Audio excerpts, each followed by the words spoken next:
Thank you for joining us for Weekdays Live with Reverend Al Sharpton. Take the time to share this broadcast right now. Tell your friends it's time to keep it real with Reverend Al. Comment your questions now in the chat or call Reverend Al Sharpton directly on air at 877-532-5797. Now stay tuned for Reverend Al. This is Reverend Al Sharpton. As you watch the broadcast, support National Action Network. Go to www.nationalactionnetwork.net and be involved. You can join, take your membership right online, www.nationalactionnetwork.net. Getting ready to start the program, but we need you to be part of the movement.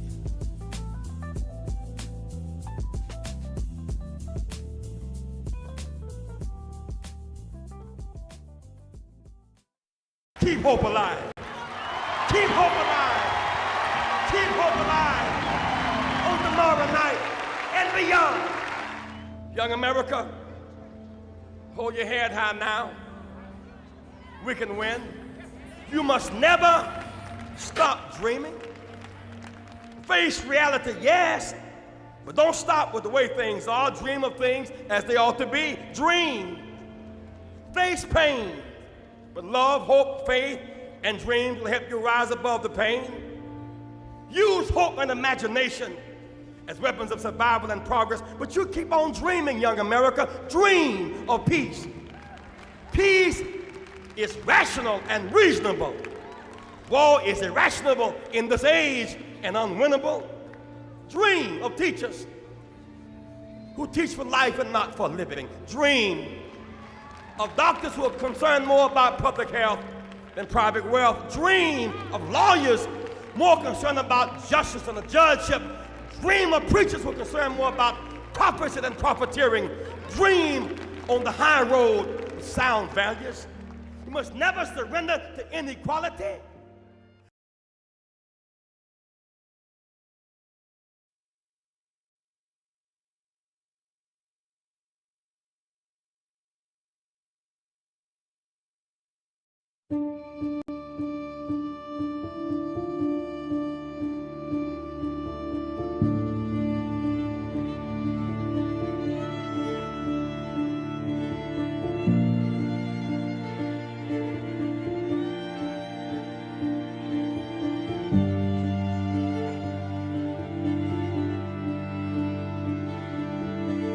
Robert Culp used to do a show with Bill Cosby, I Spy, and he did a documentary on breadbasket, Robert Culp. Oh, wow. You need to see that documentary. It's great. Absolutely.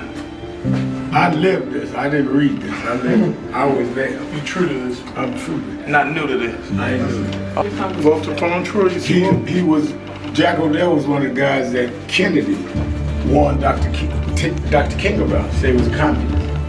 Wow. Jack O'Dell and Stanley Levinson. And Reverend brought him in. Nobody else in the movie would deal with Jack. Reverend brought him in. Oh, yeah. Sure. Just us. Just us.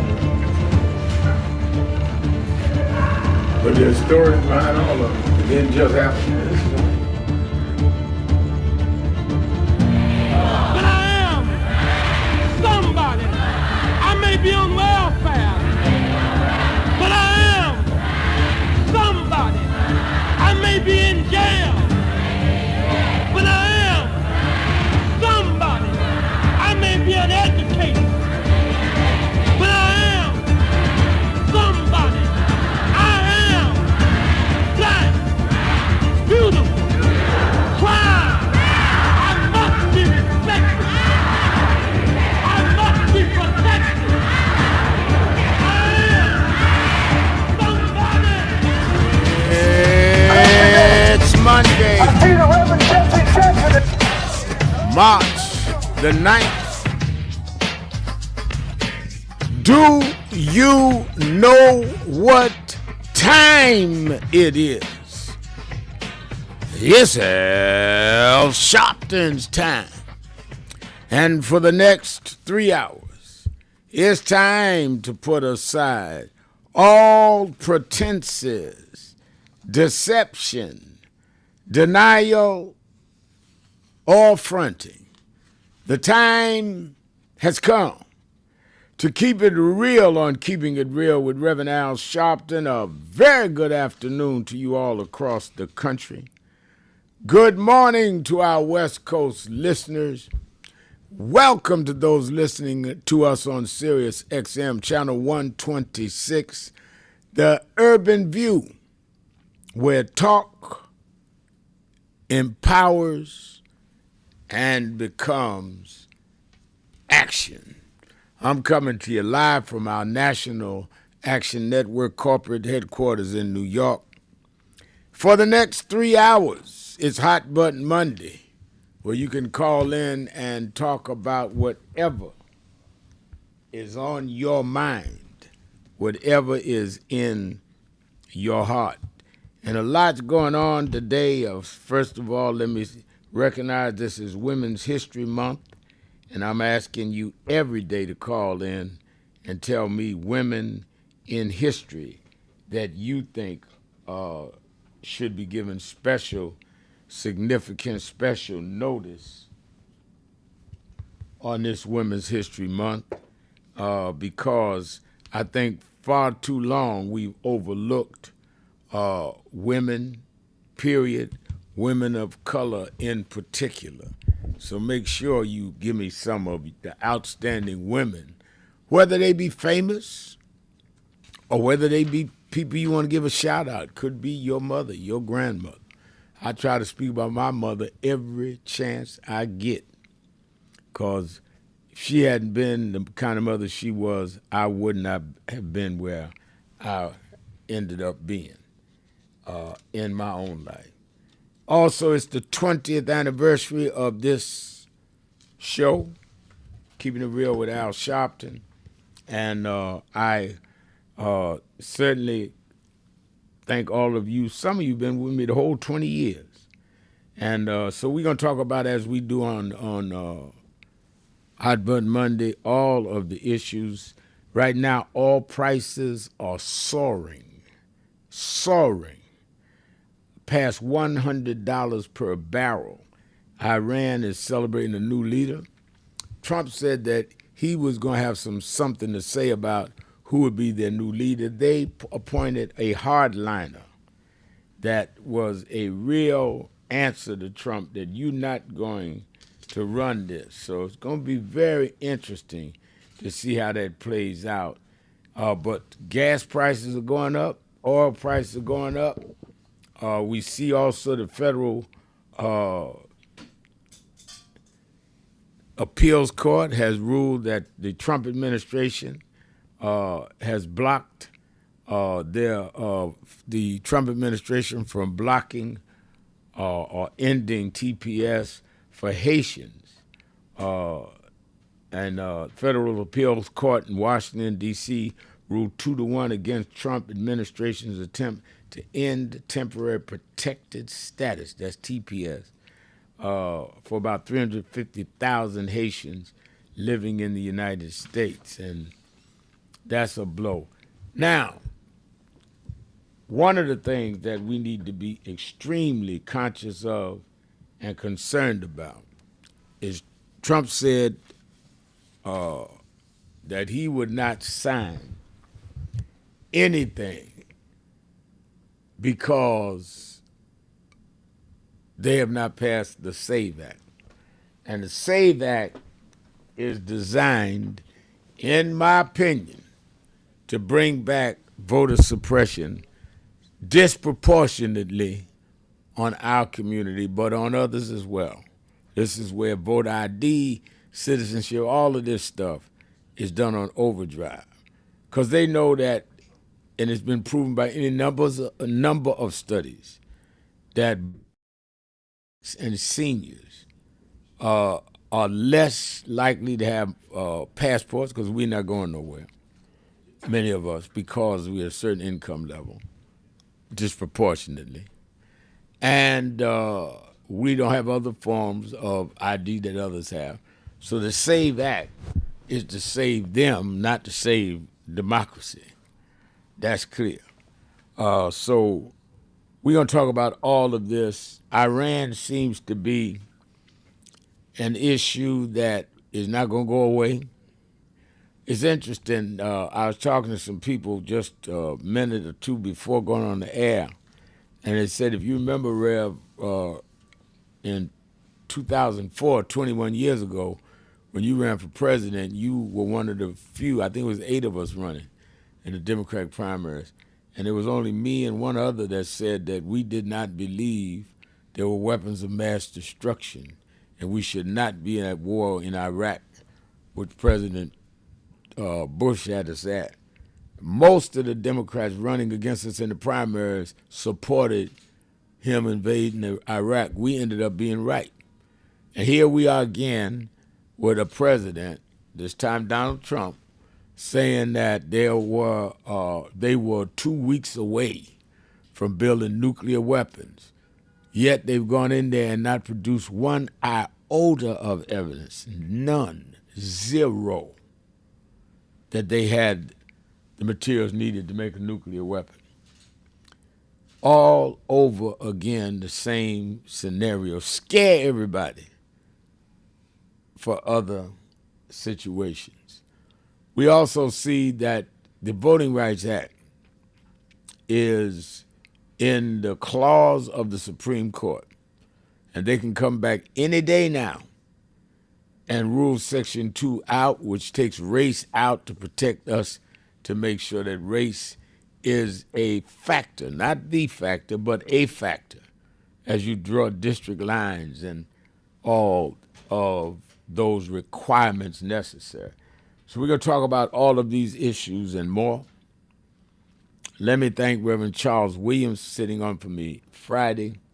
As most of you know, that I was in Chicago speaking at the funeral services of Reverend Jesse Jackson on Friday, along with former presidents Bill Clinton, former President Barack Obama, former President Joe Biden, and former Vice President Kamala Harris. They all spoke, had me speak. And then Saturday, I was one of the pallbearers that brought Reverend Jackson's body out of the Rainbow Push headquarters for the last time. And I could not express the feeling I had holding his casket, bringing him down them steps, and the years that we did a lot. It was something I couldn't describe the feeling. But then yesterday, Friday, Saturday night, right after during the pallbearer ceremonies, I did my TV show, Politics Nation, from a wagon wagon they put up for MS Now outside of Push, flew to Atlanta and went on to Selma. Because part of my message was that let's not just mourn Reverend Jackson. Certainly we need to do that. He earned that, and we feel that. But we also need to move. Reverend Jackson taught us that you can't get stuck. I said it on Morning Joe this morning. Reverend Jackson used to always say that you have the whereas and the therefore. Whereas we miss Reverend Jackson, therefore we going to continue his work. Where's the therefore? So when it was time for me to get up and speak, I'd heard everybody talk about all the beautiful things he had done, and he did. And he taught them they were somebody, and they did. But now that you somebody, now what? Now what you gonna do? I'm glad Reverend Jackson woke you up to your somebodyness. He woke me up to mine. But you somebody to do what? Are you gonna deal with voting rights? Are you gonna deal with economic inequality? So that's why I went on, even though it was a heavy load, going in there Thursday night to be there Friday, all day Saturday, do my shows. I could have come right back to New York and done Sunday's show. I went on to Selma to say the movement must continue. And I helped lead the march over the Edmund Pettus Bridge, the annual walk with Sister Fire and Brother Mark Thompson and all, and Wes Moore and Governor Prickard from Illinois, and Pete Buttigieg, all of them walked across that bridge. And I thought about how John Lewis, who was beaten on that bridge, 1965, and Hosea Williams, and others. And I'm wheeling one of the women that was beaten on that bridge. She was a child then. She was a teenager. And she's around. I'm wheeling her next to Westmore, and I was wheeling her across the bridge. And she's telling us what happened to her that day. Hundreds of people behind us. And I thought about how the last time John Lewis was on that bridge, he pulled up in a car. We were already marching across the bridge, thousands of us. He got out of the car feeble with cancer, and we had to hold him up on a little ladder, and he spoke to us. And then last year, Maxine Waters and Jonathan Jackson and I had to wheel Reverend Jackson in a wheelchair over the Edmund Pettus Bridge. So I've been blessed to be there for the last time John Lewis was on that bridge, last time Jesse Jackson was on that bridge. I also was there right over the shoulder in all the pictures when Barack Obama's president, his first president to walk across that bridge as president, a black president. I don't take that for something as complimentary for my grandson. I take that as a charge from God that you got to help continue the fight. I put you there so you can see at the feet of people that did it, so you can help the movement keep going. And that was my charge and my eulogy, is don't be sitting up here mourning and sanctified. We got work to do. Let's take a break. I'm gonna open up the phones. It's whatever's on your mind, whatever is in your heart. It's Hot Button Monday. Sharpton, 1-877-532-5797. Be right back. Around this is so wicked. Now they're going to, they released last night a memo that said that the FBI was investigating Good. They're trying to come up with something on the victim. Not they gonna investigate who shot her. The ICE agent shooting in the head 3 times. They're gonna investigate her. And you wonder why we need movements. You wonder why we need to stand up. Hakeem Jeffries was here Monday. Why we need to deal with this midterm election. Well, Reverend, I get calls on my radio show every day. Well, I don't see where voting changed something. All right, let me tell you where, if they lose the Congress this year, where it changes. The Speaker would be Hakeem Jeffries, who grew up right here in Name, as he said on Monday. The Speaker decides then the calendar for the legislative session. The chairs of the committees become Democrats. So the Judiciary Committee, now watch this in the barbershop. The chair of the Judiciary Committee, y'all saw the Judiciary Committee have the hearing and brought in the special counsel yesterday. Well, the chair this time, if the Democrats win, would be a Democrat who could then subpoena the Attorney General Bondi, all of the folks that were involved in January 6th. They can subpoena the Vice President, all of them, because you've got the power of the gavel. Wonder why nobody has asked Pence how he felt running for his life January 6th. Well, if you get the Judiciary Committee, you can subpoena Pence. This is a defining moment. As our world faces urgent challenges, the movement comes together. National Action Network's 35th anniversary and convention, April 8th through the 11th. Leaders, activists, and community voices united for justice and change. The moment is now. Be in the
that I want to end. He talked about the dry bones in the valley. Don't take it back. The only reason that the wind could blow life into the bones is because at some point they had to be connected. If the wind had blown into a disconnected body, it still wouldn't have worked. So before he prophesied to the wind, they had to first get the foot bone to connect to the ankle bone, and the ankle bone to the calf bone, and to the knee bone, and the knee bone to the thigh bone. If we are to prophesy to the wind, we must first connect this body. We must connect Eddie Long to Farrakhan and Cornel West to Elders and Lowry to Sharpton. If we can connect this body, then God will blow the breath of life into our community. But as long as we are disconnected, the wind can't blow because it's blowing on disconnected dry bones. But the good news is that we're the children of people that have been through worse than this, and we're still here. So even though I get despondent, I don't ever get depressed, because I want the world to know you won't beat us, because we're the children of those that took the worst form of slavery and brutality that ever lived, that ever existed. Our parents survived the Middle Passage. Only the strong got here, and then we lost our name, our culture, our religion, and we're still here. But you don't know who we are. We're the children of Chaka Zulu. We're the children of Mary McLeod Bethune. We're the children of Marcus Garvey. We're the children of Martin Luther King. We'll be here. We were first, and we'll be last. We know who we are.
So who is Al Sharpton anyway? Who is this 33-year-old preacher without a church? A number of black New Yorkers as well.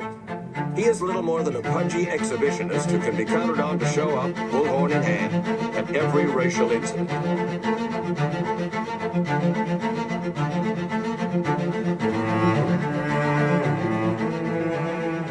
I often quote Mark Twain saying, the two most important moments in life is the moment you are born and the moment you find out why you are. I had a very troubling conversation. Keeping it real. Hot Prompted Button me Monday. to- You can call in at 1-877-532-5797 or write on the message board at www.nationalactionnetwork.net. Jamal Ms. James Mitchell is saying, on this 9th day of WHM, I salute the girl group, the Supremes. All right, that's for Women's History Month.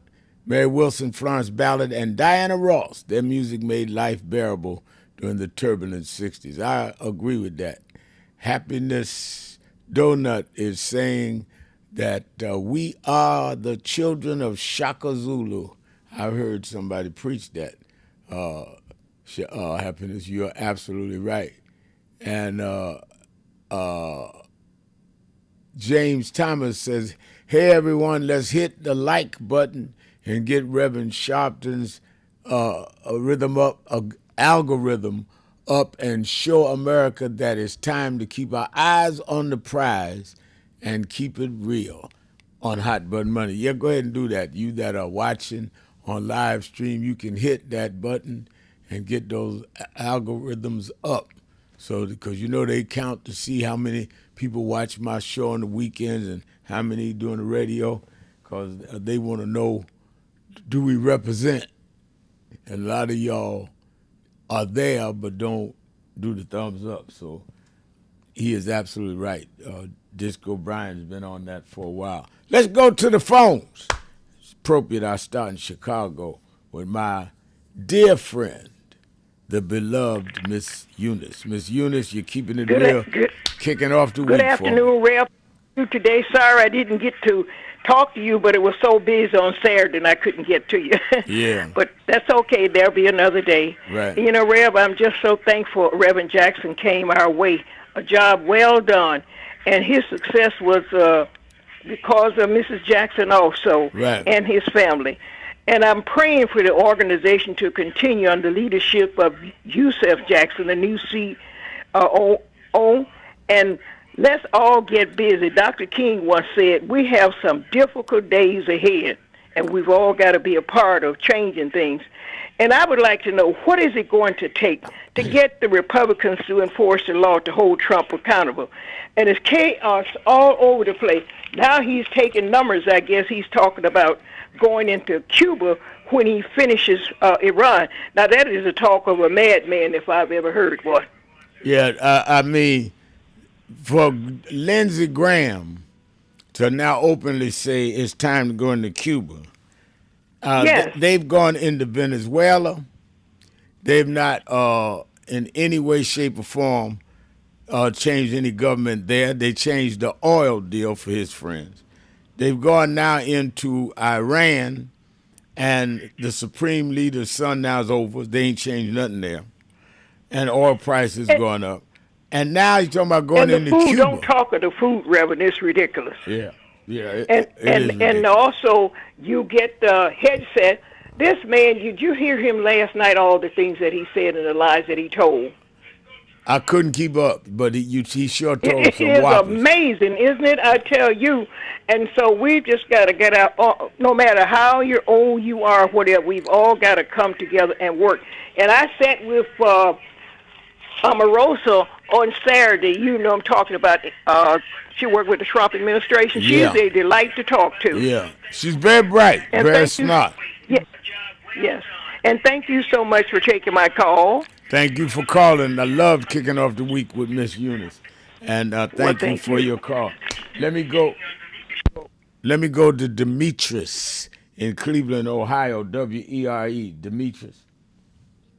Hey, thank you, Rev Sharpton. It's nice talking to you this Monday. Hope you had a pleasant weekend. It was busy. I don't know how pleasant it was, but it was busy. Oh yeah. I know it was busy. It was busy. I understand, but it's always good to see another day to continue our mission in life, what God wants to do. I just want to mention people should recognize, with the bombing of Iran, especially the oil fields. When they bomb the oil fields, there's a lot of pollution that comes from the oil fields that could contaminate the environment in Iran, also the countries that surround Iran. And that can have a lasting effect on the people there and on the environment. So that should be taken into consideration when the United States and Israel does bomb Iran.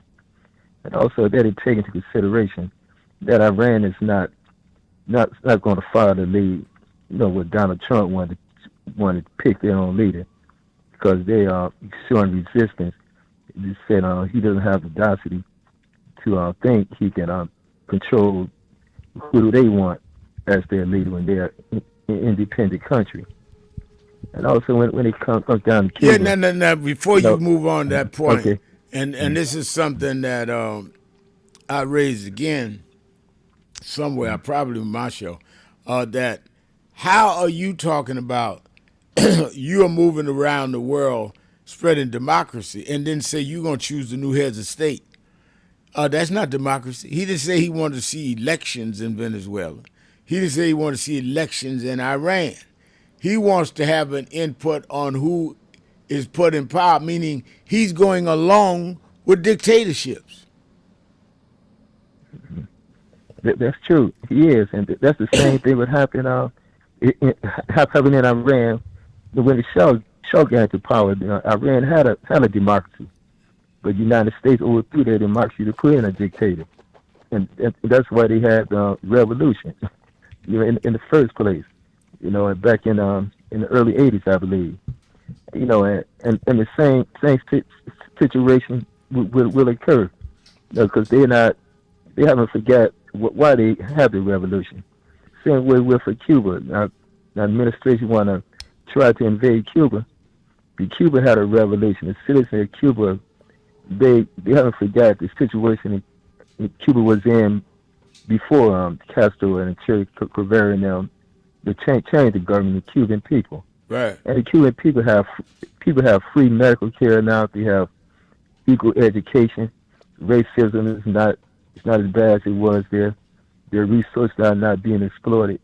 And also Cuba, they prepared for an invasion because they knew the United States were trying to over top of their government ever since they had the revolution. So it would not be an easy thing to do to overthrow Cuba because they prepared. They had the military and everything in place. So for him to think, they're just going to move in, or those who backing Trump, they're just going to move in and overthrow Cuba, it's going to be a struggle. They think Iran is a problem. It's going to be a bigger problem in Cuba as well. And also, I believe, the Congress should stand strong when it comes to making sure that ICE will change its policies when it comes to arresting immigrants and so forth.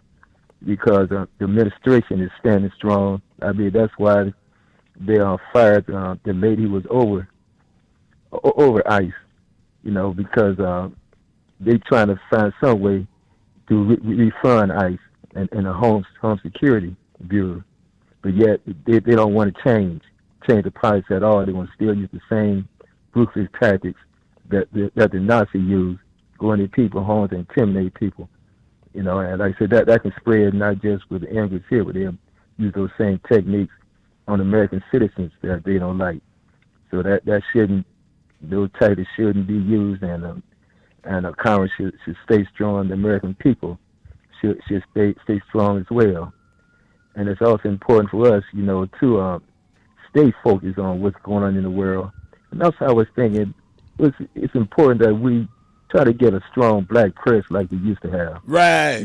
Years ago. We have a strong black press, we can speak our own mind.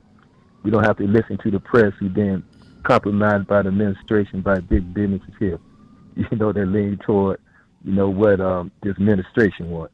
We need our own black press like we used to have to speak the truth about world events and about our needs in this country, and free from being manipulated by different industries here. So hopefully we can get back to that like we used to have the Sharpton and other black press and different companies. I believe that's very important.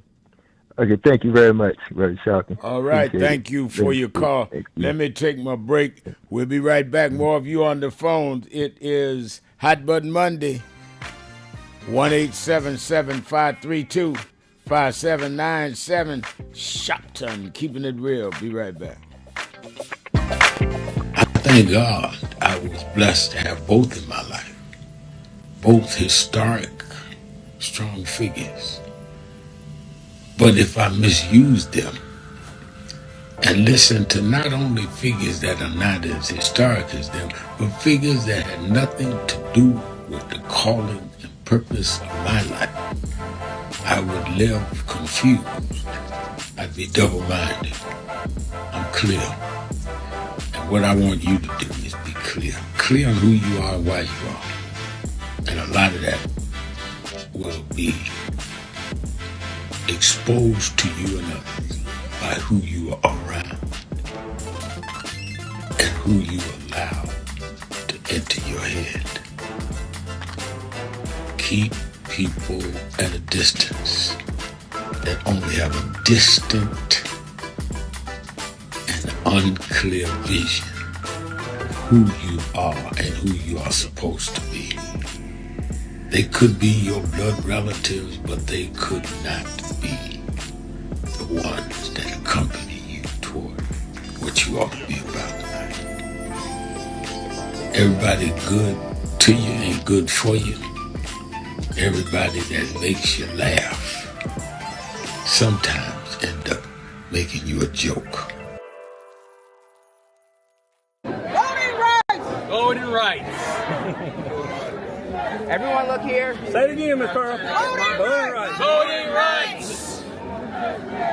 One more time, Miss Pearl. Voting rights. There we go. Voting rights. Voting rights. Voting rights. Voting rights. Voting rights. When do we want it? Now. When do we need it? Now. Yesterday. What do we want? Voting rights. When do we need it? Now. What do we want? Voting rights. When do we need it? Now.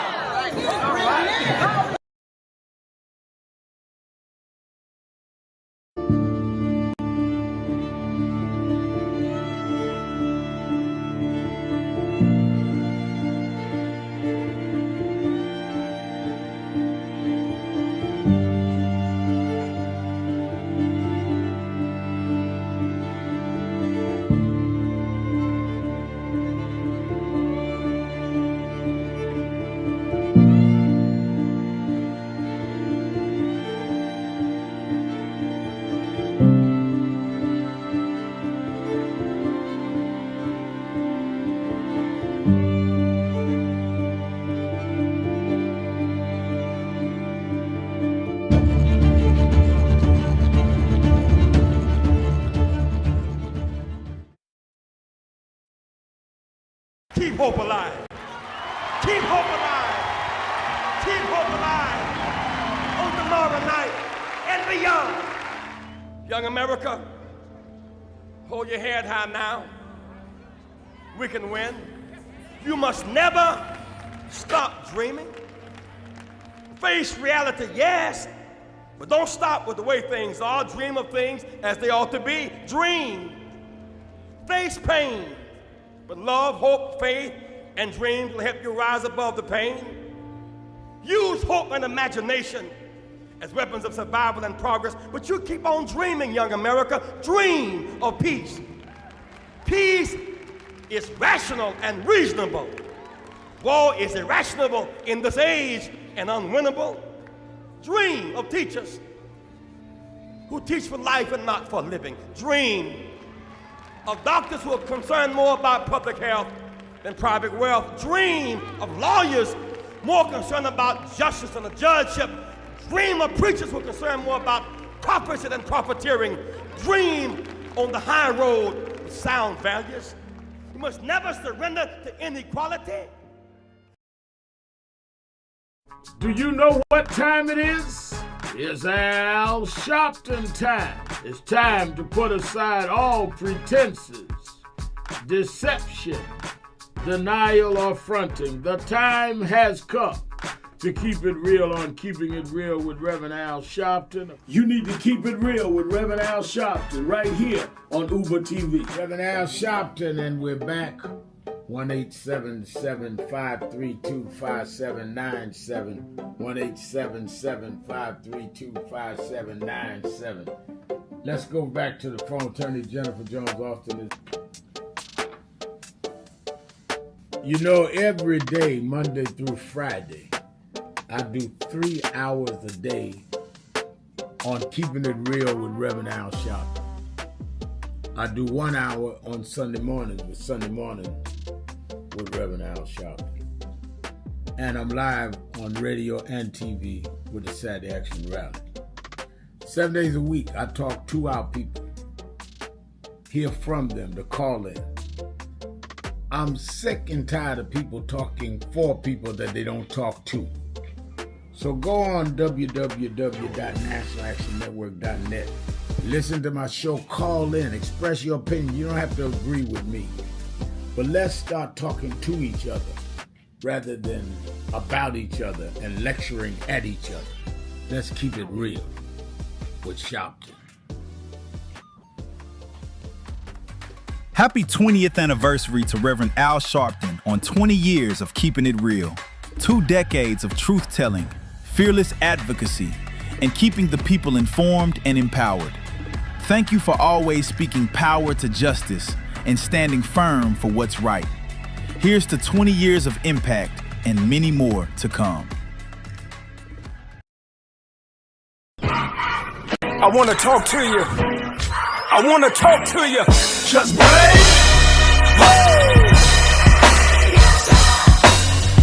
I believe that. Good morning, everybody. I hope the coffee has kicked in by now. I want to start by thanking your leader, the Reverend Al Sharpton, and everyone at the National Action Network for 35 years of standing up for civil rights and opportunity for everyone. And I couldn't be more grateful for the way that you have blessed the lives of so many, including mine.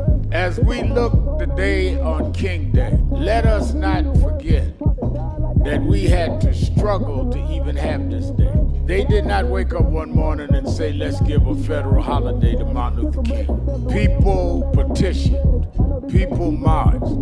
Let us remember now as we bring our children and grandchildren up the Potomac, that they can see the Washington Monument, the Lincoln Memorial, the Jefferson Memorial, and one memorial that never served the president. You're lying. Change keeping it real. Keeping it real. Keeping it real. I am your host, Reverend Al Sharpton. It's Hot Button Monday. Whatever's on your mind, whatever's in your heart. 1-877-532-5797. 1-877-532-5797.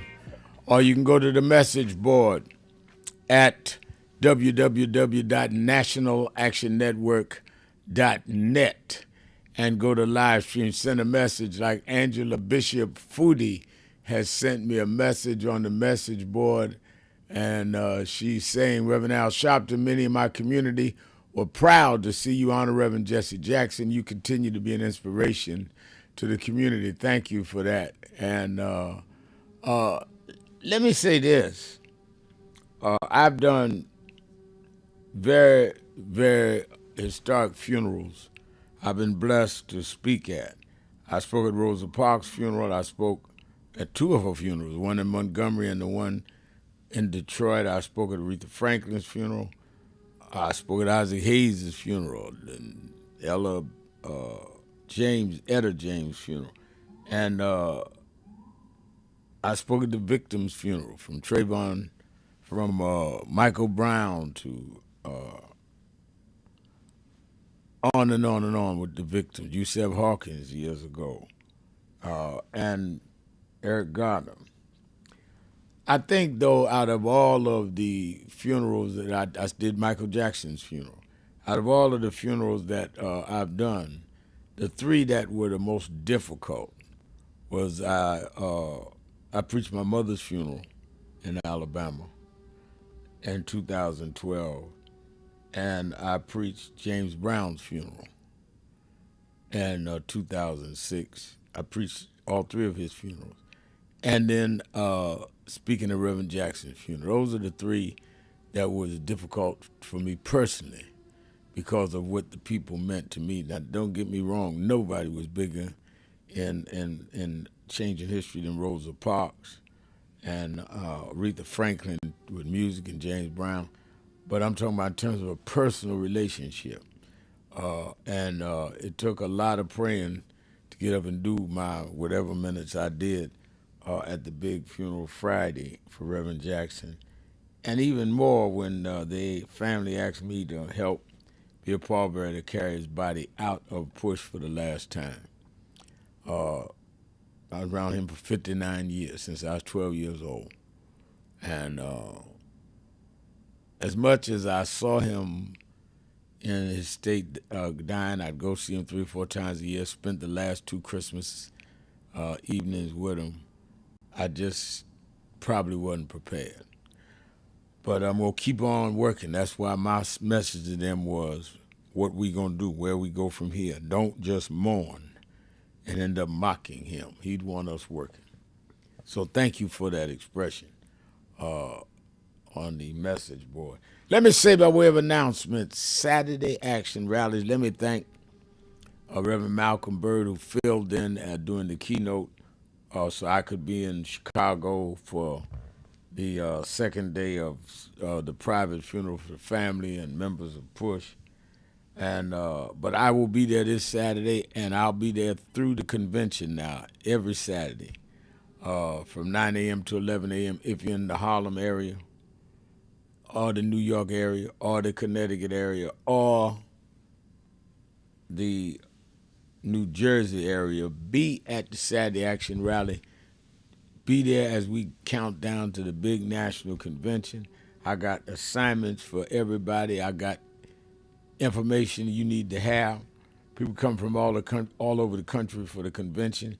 You need to be astute right here. There's a lot going on. I'll be speaking about it this coming Saturday at Mother AME Zion, 137th Street between Lenox and 7th, 9 a.m. to 11 a.m. Make sure you're there. I'll be there looking for you. You that are not in the New York area, you can watch it live on Impact Television or at our live stream at www.nationalactionnetwork.net or at our YouTube/NAN. And we have thousands that watch us live on YouTube, thousands on Impact Television. But I love for you all that are in the tri-state area to come and be there.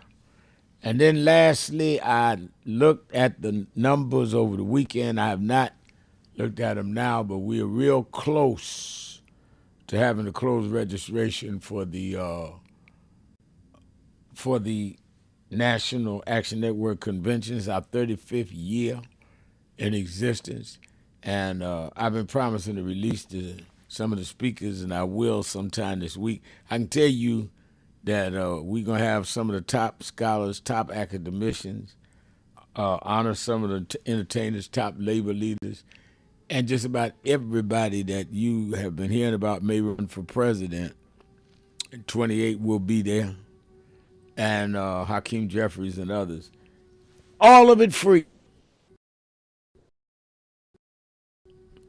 Every session, exchange, shops, free. All you have to do is register through all of them.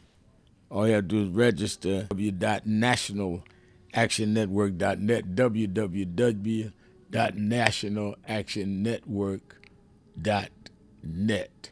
And you can, of course, register and be there. It's April 8th through the 11th at the Sheraton Times Square. They call. I was getting the right pronunciation. TDRJCB. T, is that T or is that one? One. Oh, Dr. JCB. Okay. Dr. JCB says, Reverend Sharpton, this is on the message board. My prayers are with you to preach your own mother's funeral and speak at Reverend Jesse Jackson's service. Take strength that only God can give you. God's blessings be with you.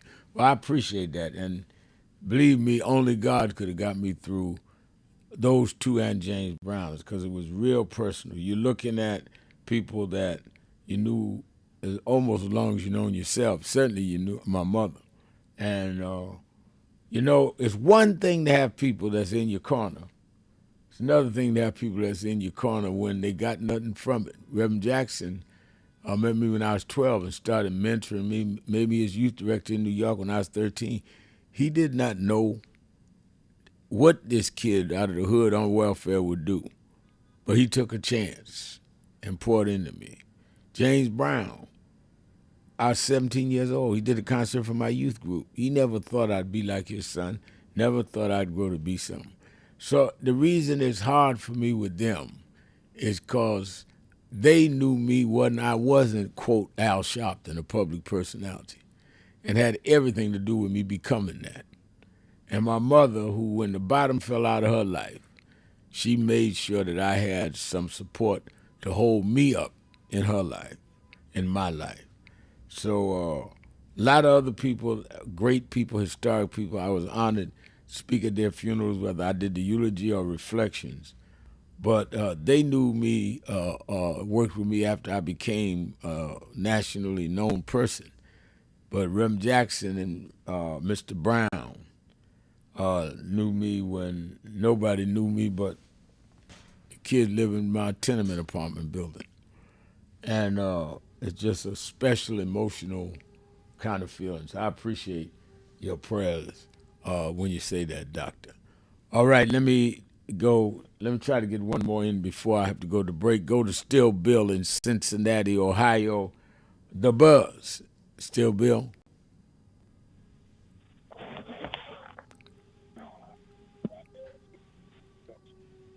Is Still Bill there? Brother, this is Ira from Washington, D.C. All right, I think y'all got the wrong line. Go on with Ira then. Go ahead, Ira, Washington, D.C. All right, Reverend, thanks for taking my call. I kind of made a call mistake here on this line, but I just want to say something real quick before the break. What it is, I was calling in reference to this selective service that this president inflicted on these residents of Washington, D.C. I wonder if that still includes Black Americans and Hispanic Americans and everybody else since you need these bodies, or is it exempting from bearing being part of the selective service, and they eliminated all the Black history from the military. So why do they want people to be mandatory, especially us, as being involved in this situation? I think you raised two very interesting points. I don't know what he's saying, but I know what he's doing. And I think what he's doing is atrocious. Thank you for your call, Ira. Absolutely atrocious. Let's go to Queens. Wait a minute. Let me take my break. I'll come right back. I got the mayor on the line. I'll be right back. Keeping it real. Sharpton. Be right back. Keep hope alive. Keep hope alive.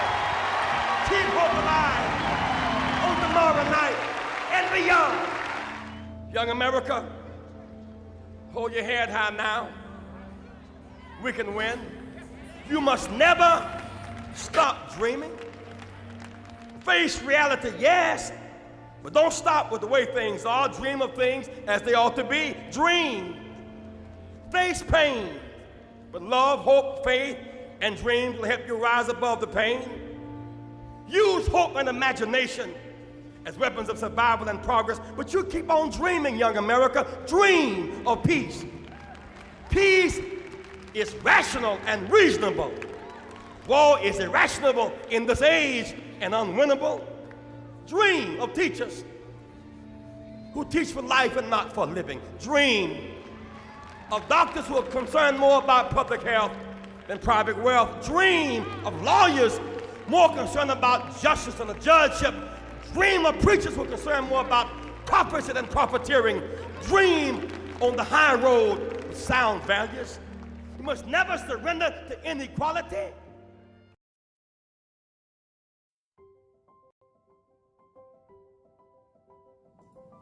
Hi, it's Reverend Al Sharpton, President and founder of National Action Network. We are at the very end of 2025, and I want to first say that I want to thank all of the officers, chapter leaders, regional directors, national staff, and certainly National Board of National Action Network for a solid and absolutely incredible year in 2025. Despite the fact that we are under assault, voting rights, diversity, equity, and inclusion, the battles globally where we're seeing Nigeria and Venezuela attacked, and on and on and on. We have been steadfast as an activist organization in the tradition of Dr. King. We started the year with a national call that thousands responded to. And we were in Washington on our side of town while Trump was being inaugurated on the other side of town. And we made a pledge. We told people to lift their hand and make the pledge. And we kept that pledge to work all year to keep the dream alive. And that led into when Trump went after DEI. We supported some that were boycotting, and we started boycotting, something that had never happened. We said we're going to go buy from those that have committed to keep DEI, and went in several cities around Costco's and Sharpton. We've now bought stock in other companies. We're going to shareholder meeting and demand they continue DEI.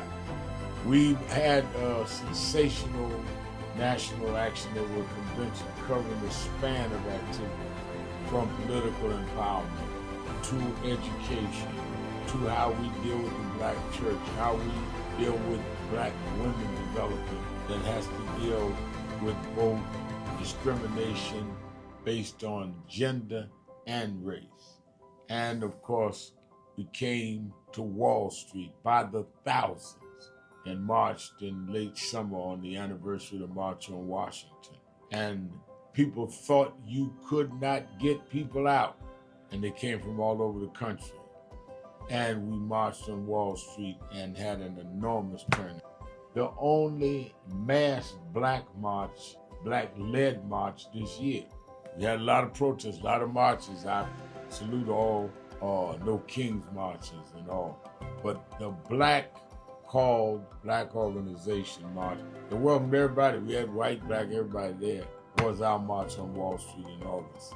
And then our Triumph Award and on into our fall agenda of organizing, mobilizing. We've expanded. We've started chapters in about 12 new cities.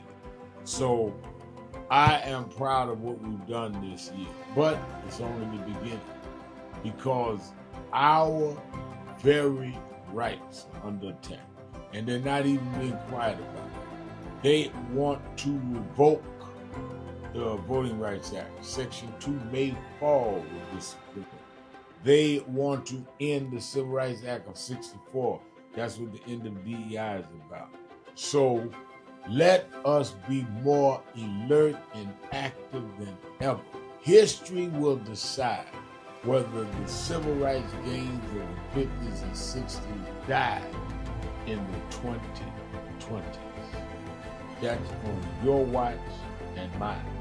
So if we've got to march, we have to protest, we have to lobby, we have to rally, whatever we need to do, we need to put our shoulder to the wheel more than ever. I'm going to lay out a plan on King Day, both in Harlem at our annual event and in Washington at our annual Martin Luther King Day breakfast that we do in D.C., we two cities that day. And then, of course, all roads lead to New York paper for our convention.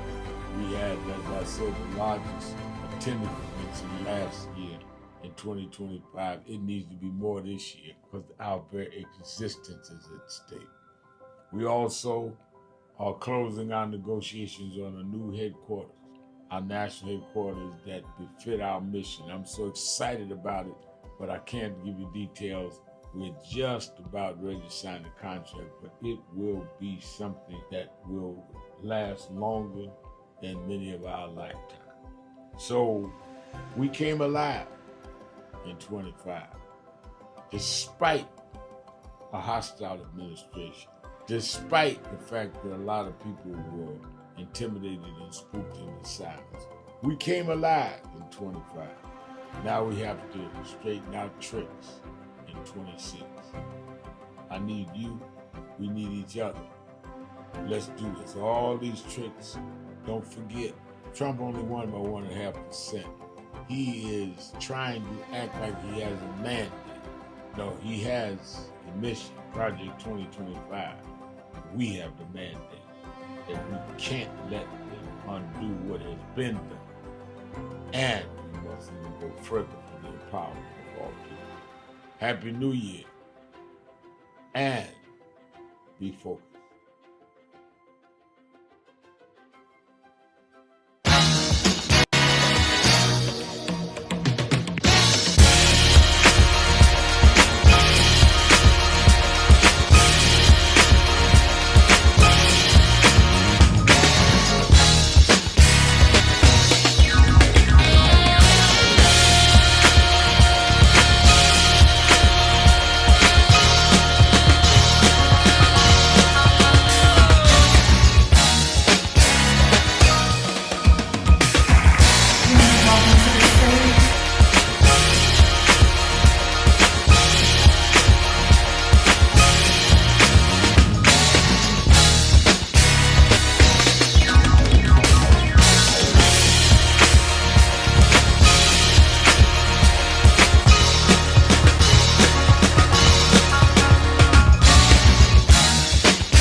Tony Wafer, Los Angeles chapter, National Action Network.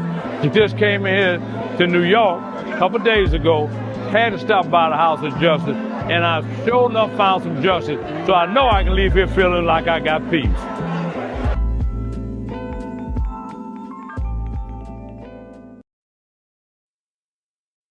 Individual who never seen the fact that we got the right to vote because they became strange fruit. I have these tears in my eyes today, Reverend. Cause every generation of us Live from the National Action Network corporate headquarters in New York, where injustice goes, he follows. 30 years ago, Yusuf Hawkins was the young 16-year-old brother killed. I got stabbed in one of those marches. Keeping it real.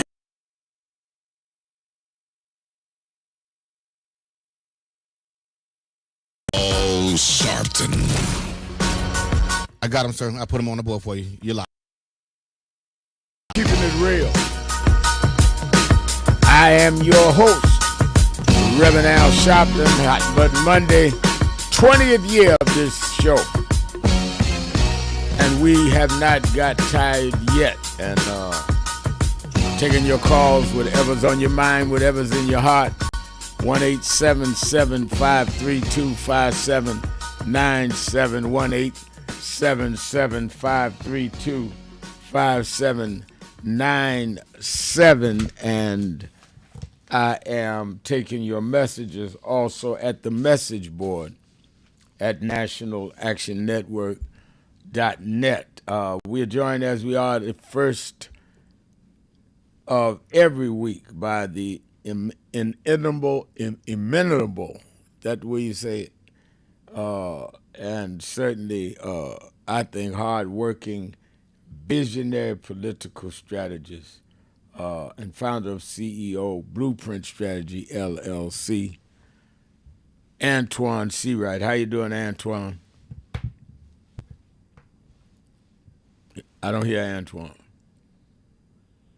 It's good to be with you, Reb, as always on this Monday. And certainly your remarks were spot on at the homegoing celebration of your mentor and friend, Reverend Jackson. And also just a strong weekend in Selma, Alabama. So it was certainly a busy weekend, but just thankful that people like you are still providing stable leadership across our community and the country. You know, one of the things that, and I thought about you, mentioned you, in fact, I had a conversation yesterday in Selma with your mentor, Jim Clyburn. Both he and I spoke at the reopening of the Brown Chapel AME Church. That was a church that Dr. King and Jose Williams and them used as the headquarters when they did the original Selma March in '65. And it had, because of the storms a couple of years ago, about 5 years ago, had been closed down, and they restored the building in its original form. Haven't put in the pews yet, so they did what they call a soft opening yesterday. And Jim Clyburn and I spoke, and McAllister, Bishop McAllister, the AME Church, was there. And we talked about how younger people like you have to be challenged, and those younger than you, to keep things moving and not waste time. That in Jim's generation, Jim's about 15, 16 years older than me, my generation, not waste a lot of time in symbolic gestures and not getting something done. And that's why I tried in my message at Reverend Jackson's funeral Friday with the presidents sitting there, saying that y'all can talk all this talk y'all want, looking all sanctified. We got work to do. This man's trying to take everything, this man being Trump, that Jesse Jackson and Dr. King fought for. And I think we need to deal with it. And some people didn't want to deal with issues and civil rights issues. I told them, this is Jesse Jackson's funeral. This ain't Stonewall Jackson's funeral. That's who made Jesse Jackson. And he mentored us to do that. So I think that, and I want to get into this with you today, and we're taking calls. People do not realize when Jim Clyburn and the Congressional Black Caucus members, led by Congresswoman Terry Sewell of Alabama, chairperson was there with us, that chairs the caucus now, Yvette Clark and Joyce Beatty and others, watched across that bridge with Westmore and others, and some of the living people that were the soldiers, foot soldiers they call them, in '65, they're still alive in wheelchair. Their action, their activism created a climate for people to legislate and get the Voting Rights Act. It wasn't one side did everything. The people in the legislative bodies needed the drama of the marching feet in order to set a climate to pass legislation and shame even some of their opposition. We needed the legislation, otherwise we just marching and taking exercise. You might as well go to the spa. So it's a complementary strategy, which is why I was saying to President Obama, he and others took the political doors that Reverend Jackson opened, and he became the first black president and was reelected. And Kamala Harris became the first woman vice president and black woman vice president, and walked through those doors. I took the civil rights side and decided, no, somebody needs to keep turning up the temperature out here, thermostat leadership. And I think a lot of our young people don't understand we don't all have to do it the same way as long as we're going to the same place. Well, Red, part of it is like understanding the history of our community. We've always had an inside-out, outside-in strategy. That's always been our order of the day. There's always been roles for everyone, whether you're a preacher, whether you're the person washing the clothes, cooking the food, and no person felt like their role was minimum or maximum. They just wanted to contribute in their own way. Why? Because God gives us all gifts and talents. And I think that has been lost in my generation, and certainly in generations behind us. There's this sense that you have to be elected to be respected. There's a sense of if you're not on TV or radio doing the visible things, that you're not contributing in the same weight or the same way as others, and that's very opposite of what the movement was about in your day. That's very opposite of what we need the movement to be about in my day, and certainly it's opposite of what the pathway and the groundwork that King and and others laid in their day. Martin Luther King just happened to be chosen, but that doesn't mean that other people along the movement wasn't just as important. He just happened to be the spokesperson, but that don't mean the people who provided the spokes to the spokesperson were not important. And for the critics about Reverend Jackson's funeral, here's what I don't think people who don't really understand our culture, who like to push these narratives every time there's a big funeral in our community, they don't understand funerals are for the living. The dead has lived their life. Right. Their obituary, their life has written their obituary. Funerals are for the living, and we've always, even in the civil rights days, when there has been a homegoing service, it has been always a challenge to the future generations, one, to not repeat the mistakes of our past, two, to help us understand the fight continues to live on, and we have an obligation and an opportunity to continue to fight. Thirdly, to remind the observers, i.e. people who may not share our same values and interests, that we're not going to let our work die just because one person happened to transition. And so for the critics who said their funeral was too political, this, that, and the third, I just don't think you all understand the moment that we're living in or the history and the culture of what civil rights leaders have always had as a part of their homegoing celebrations. Or understand Reverend Jackson. And I said on Morning Joe this morning, Reverend Jackson would always say to me, Al, there is the whereas your name is Al Sharpton, whereas you come out of Brooklyn, New York, whereas you were able to do this, that, and the other. And therefore you use those gifts and talent to do what? Always go from the whereas to the therefore. And that's what I tried to do in my remarks, is that I said, whereas he's gone. But therefore, he left a blueprint for us to keep fighting voting rights at state. The SAVE Act is in front of Congress now. Y'all ain't got to go back to the Edmund Pettus Bridge right now. Trump is saying he's not going to do anything unless y'all pass the SAVE Act, which brings us back to voter ID and back to really a disproportionate impact on blacks. Right now, they have not renewed the Affordable Care Act. Right now, we're seeing federal workers laid off. And it would be, to me, a abomination to God and an insult to Reverend Jackson not to discuss issues there. Why do we all know Jesse Jackson? Because he dealt with issues. He wasn't a golf star. He wasn't an entertainer. So how are you not going to discuss social policy when he was the one that gave his life to that? That would have been an insult to him. And as one, probably his most well-known student, I was not going to let them get away with that, which is why I said what I said. Well, the other piece is Reverend Jackson represented the intersection of social justice and Jesus. He was a pastor, but he did not shy away from social justice.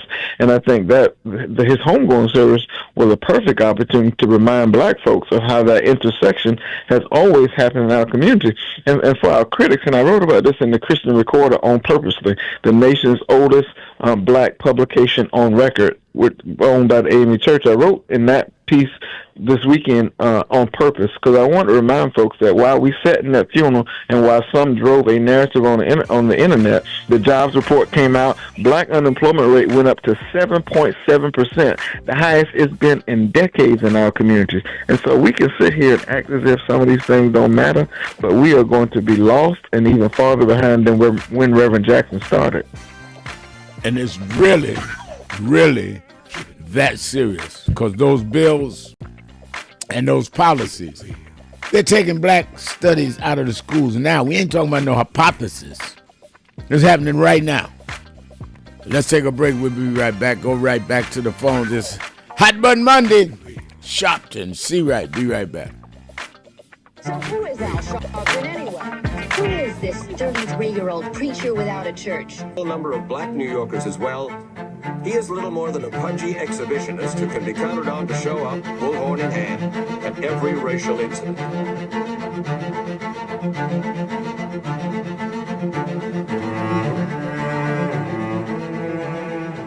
I often quote Mark Twain saying, the two most important moments in life is the moment you are born and the moment you find out why you were born. I had a very troubling conversation the other day that prompted me to do this little video. Young man that I've known a while came to me and he was crushed. I mean, really crushed, because people were criticizing his work. He's in the ministry, but he's also an actor. And he said he couldn't understand why people were jumping all over, criticizing him, trying to find scandalous and derogatory things about him. And I told him, I said, you know, you very young.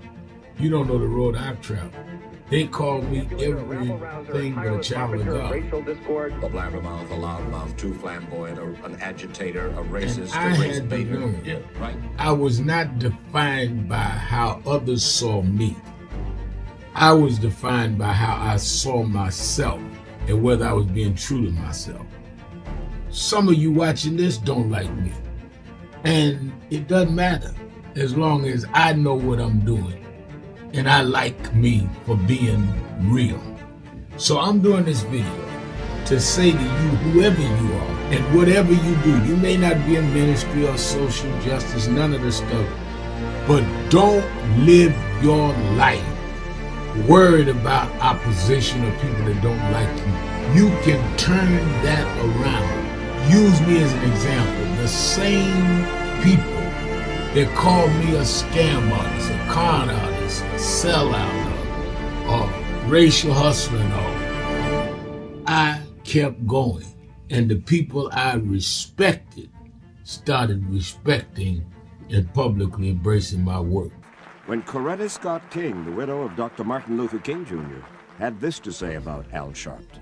A leader who has protested injustice with a passionate, unrelenting commitment to nonviolent action in the spirit and tradition of Martin Luther King Jr. And I am talking about your leader, our leader, the Reverend Al Sharpton. The other thing that hasn't changed is the National Action Network's commitment to fight injustice and inequality here in New York City and across America. And that's not only a testament to Reverend Sharpton, it's a testament to all of you who are here tonight. First and foremost, to Reverend Sharpton.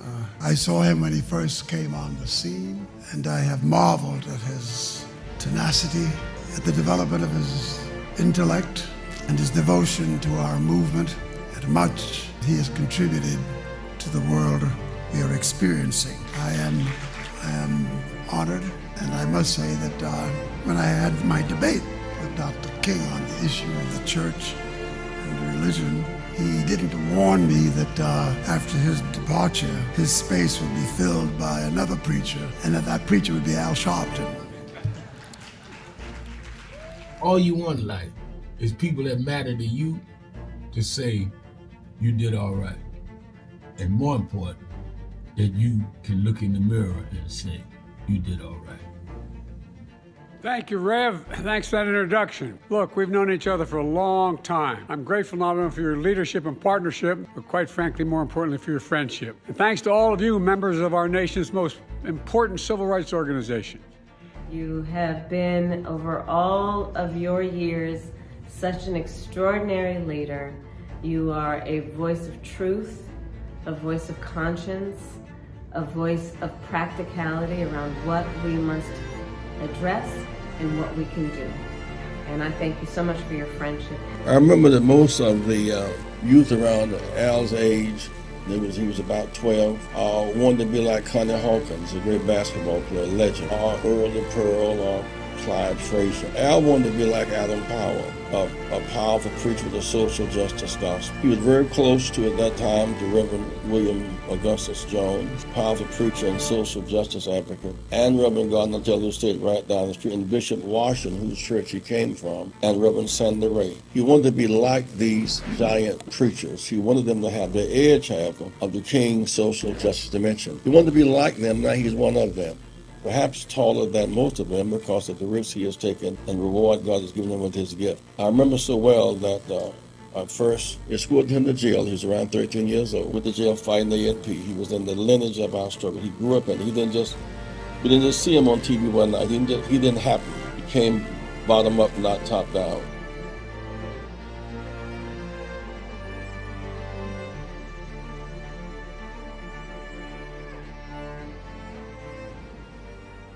Some of you forget where you come from and forget how you got there and act like you got there because you were qualified or that you had a good resume. But some of us had to pay a price for your resume to even be read. Some of us had to take nights in jails and licks upside the head or shut out of boardrooms like Byron so you could walk down red carpets and act like you got there by yourself. So I received this award with a special place in my heart and on my shelf because I'm getting it from a freedom fighter who never forgot where he came from and how he got there.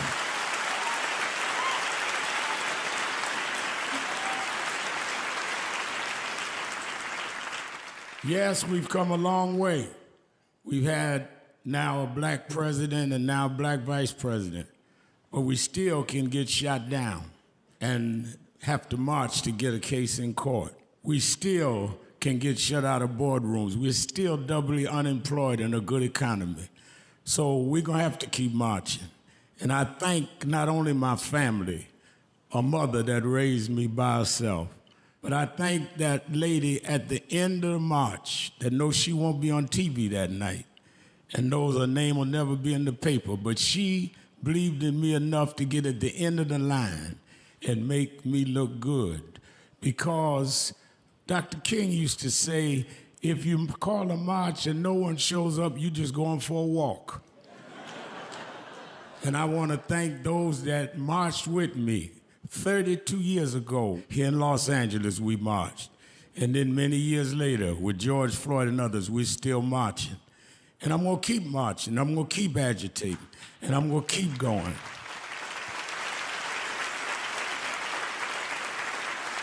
Until we don't have to do it anymore. Eddie, known you a long time, Mariah, Chris and your kids. And I promise you this, the only thing that I really live for is I get up with this dream that every bigot, every racist, everyone in this country that hates will say, damn, he's up again. I think that is extremely important about the funding. But I also want to add how they're changing what can't be taught. You have states outright saying you can't teach black history and you can't teach certain other histories and the curriculum. You have this administration that is literally taking out exhibits from the Smithsonian. So we have not only an education problem in terms of resources, we have an education problem in terms of curriculum and what people are being taught. So I have one grandchild, 6-year-old. When he gets to high school, it may be just against the law for him to learn about certain parts of American history, which includes blacks. We don't want to talk about slavery. We want to talk about the good side of America. Well, what does that mean? That's not history. Everything was not good.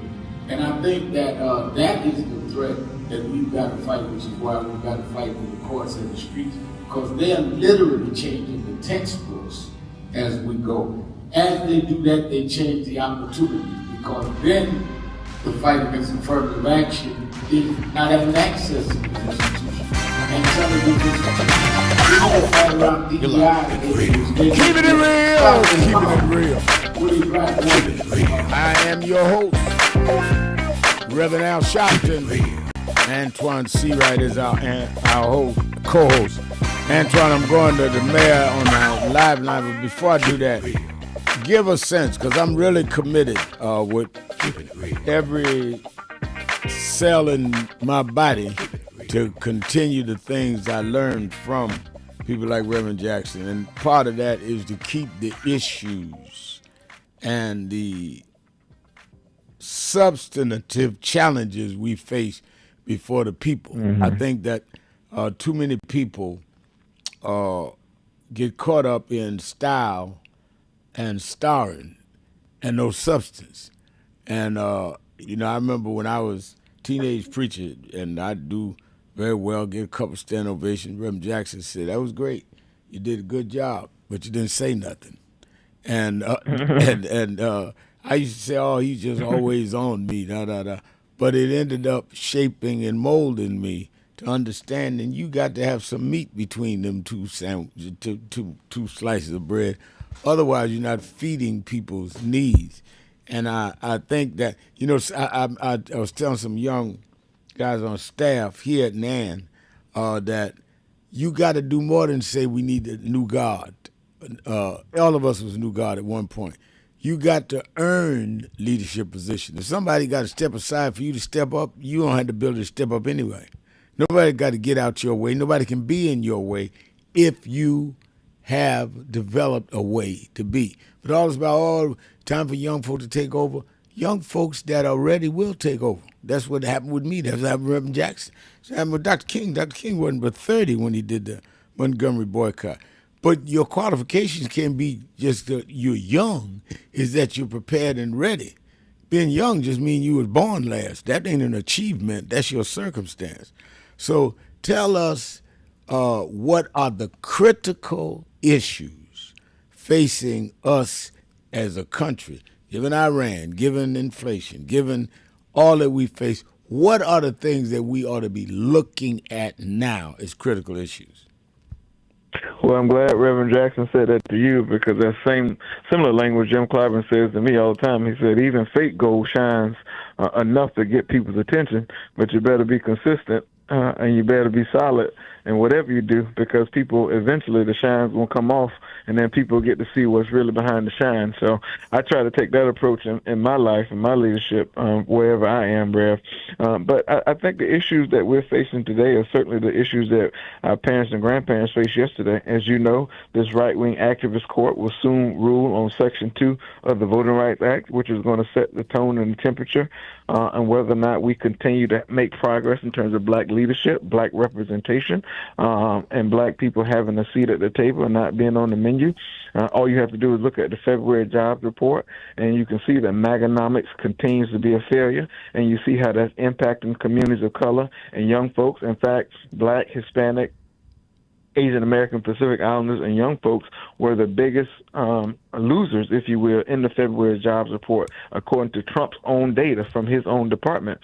And then you have to turn to healthcare. 25 million people still are without those ACA subsidies, so that means their premiums, copays, and deductibles continue to skyrise and will continue to rise, and that's still 18.2 million people in red states that voted for or went for Donald Trump. And I also want people to understand this month and April in particular, two critical months in the healthcare conversation. Why? Because if you sign up for healthcare in December or January, you have up to 2 months grace period as relates to your premiums. Well, come April, if you sign up in January for your premiums, if you hadn't paid your premiums, that means that the coverage you signed up for, you're going to drop. So if they were to release those numbers, Reverend, now you're going to see millions of Americans probably not have health care insurance officially on the books because they did not pay those premiums by March or April. Right. That's something certainly to be concerned about. And then the general concern about what student loans are going to mean for people who are defaulting their loans, and they can garnish your wages up to 15%. We certainly have some environmental challenges based on the rollback in the rules from this administration, rolling back some of the rules from the Biden-Harris administration. So quality of life issues, bread and butter issues, and basic necessities are the things that we are challenged with every single day we wake up under this administration. And then we have a war that's costing $1 billion a day, and yet they can't find $59 billion to extend those ACA subsidies for 1 year. And so we have some real challenges that we're facing, and the only way we fix those challenges, like in Reverend Jackson's day, like in Dr. King's day, is that we win elections. Absolutely, which is why they fought for us to have them and have them fairly counted. Let's go to Rodney, the mayor, Mayor Rodney Jones, Queensbridge Houses. Mr. Mayor.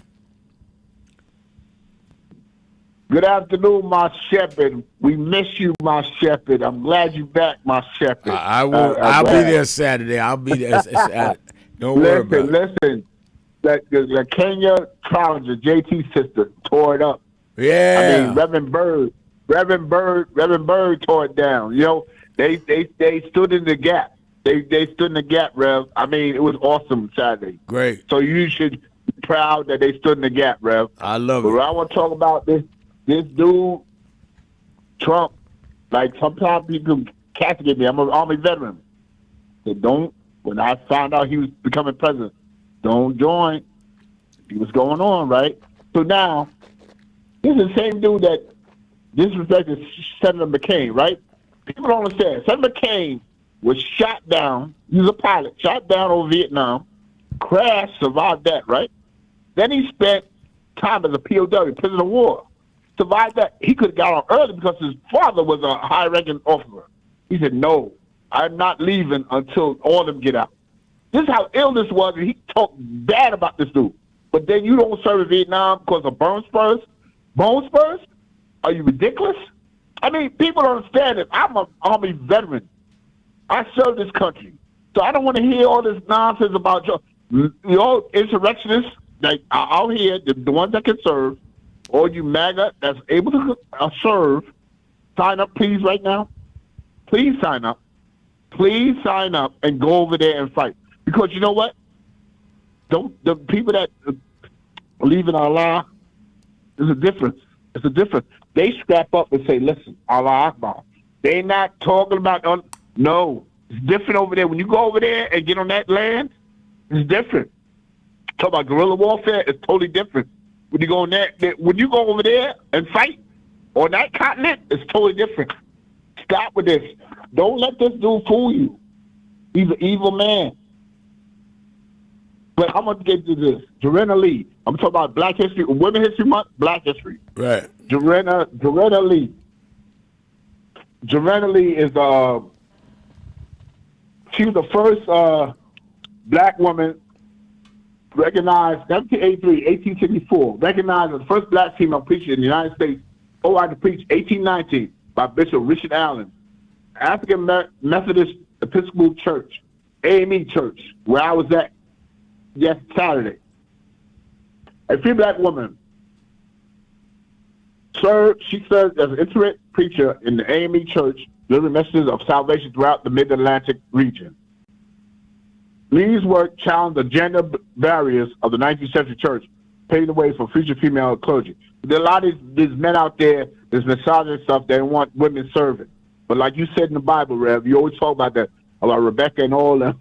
We learn from you, Rev. You my shepherd. I love you. All I just wanted to give that. I don't stay on here long. Love you, Rev. I miss you. I will see you Saturday. I'll be there Saturday Action Rally. I'll be there. Thank you for your call. Let's take a break. Antoine C. Wright's with me. Sharpton, keeping it real. Be right back. Tony Wafer, Los Angeles chapter, NASDAQ Network. He just came in here to New York a couple days ago.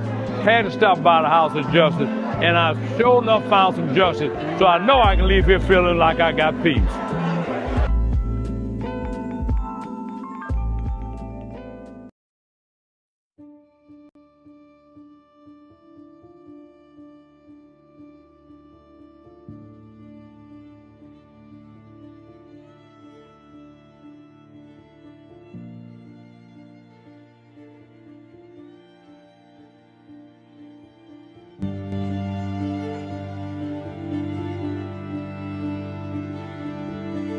Robert Culp used to do a show with Bill Cosby, I Spy, and he did a documentary on breadbasket, Robert Culp.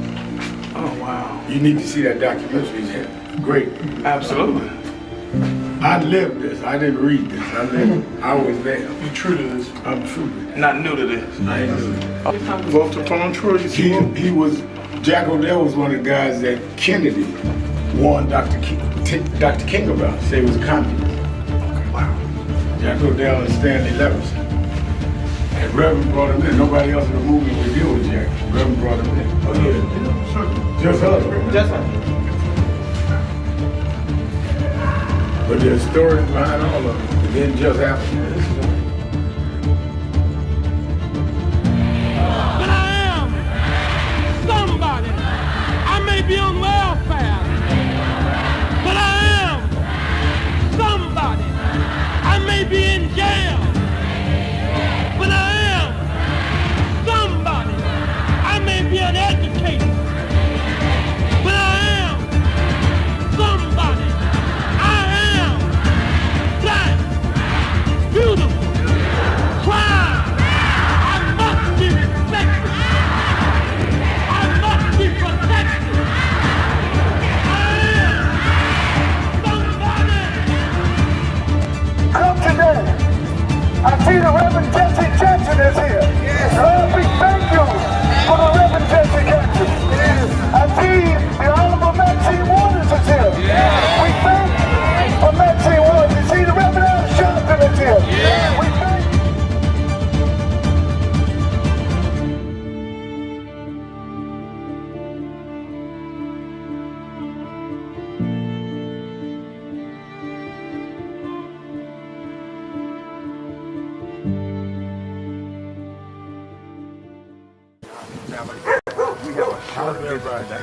So we just wanted to greet you all and thank you for allowing us in. Yes, sir. We want to go with gold. Yeah, we was here. They were on the plantation. Our family was on the plantation. Wow. And that's, of course, that's the slave house. That's one of the slave houses. Good to see you, sir. It's been 13 years. That's right. Good to How see you been? Doing fine.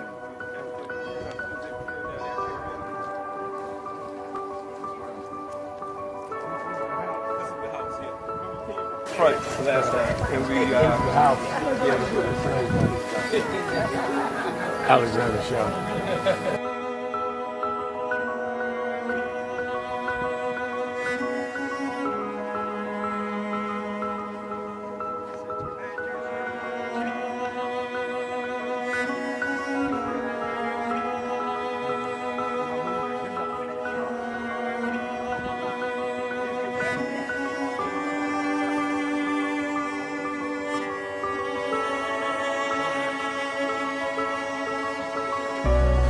How many slaves were staying there? I have no idea.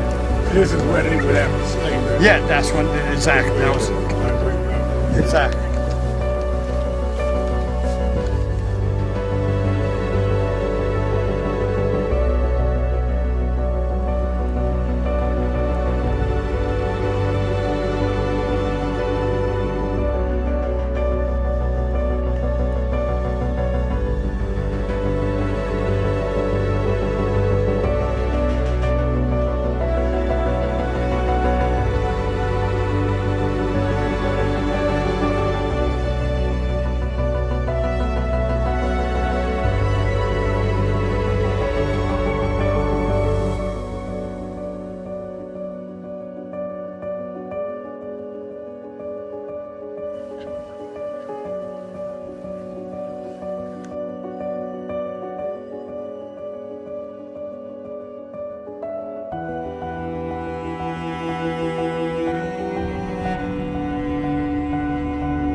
The two people that most influenced my life were from South Carolina, James and Jesse. Jesse right up the road with me. I went over his mother's funeral. Jesse walked me to my mother's casket. Wow. From South Carolina. That's the balance of my life, James and Jesse. Yeah. Civil rights, showbiz. But also where your people come too. Literally. Yeah, right. And when I knew Jesse was from James, I started president. Yeah. And James had died before I knew about him in South Carolina. Oh, really? Yeah. James died December 25th. He died Christmas Day, 06. And they came to do the story for February of 07. They came in January. His daughter swear that was his daddy and helping pushing the information out. Wow. And I called Jesse and told me, you know that my great-grandfather was a slave about 45, because Greenville right up to I-20. He said, I told you we was connected. That's why you gotta listen to me. But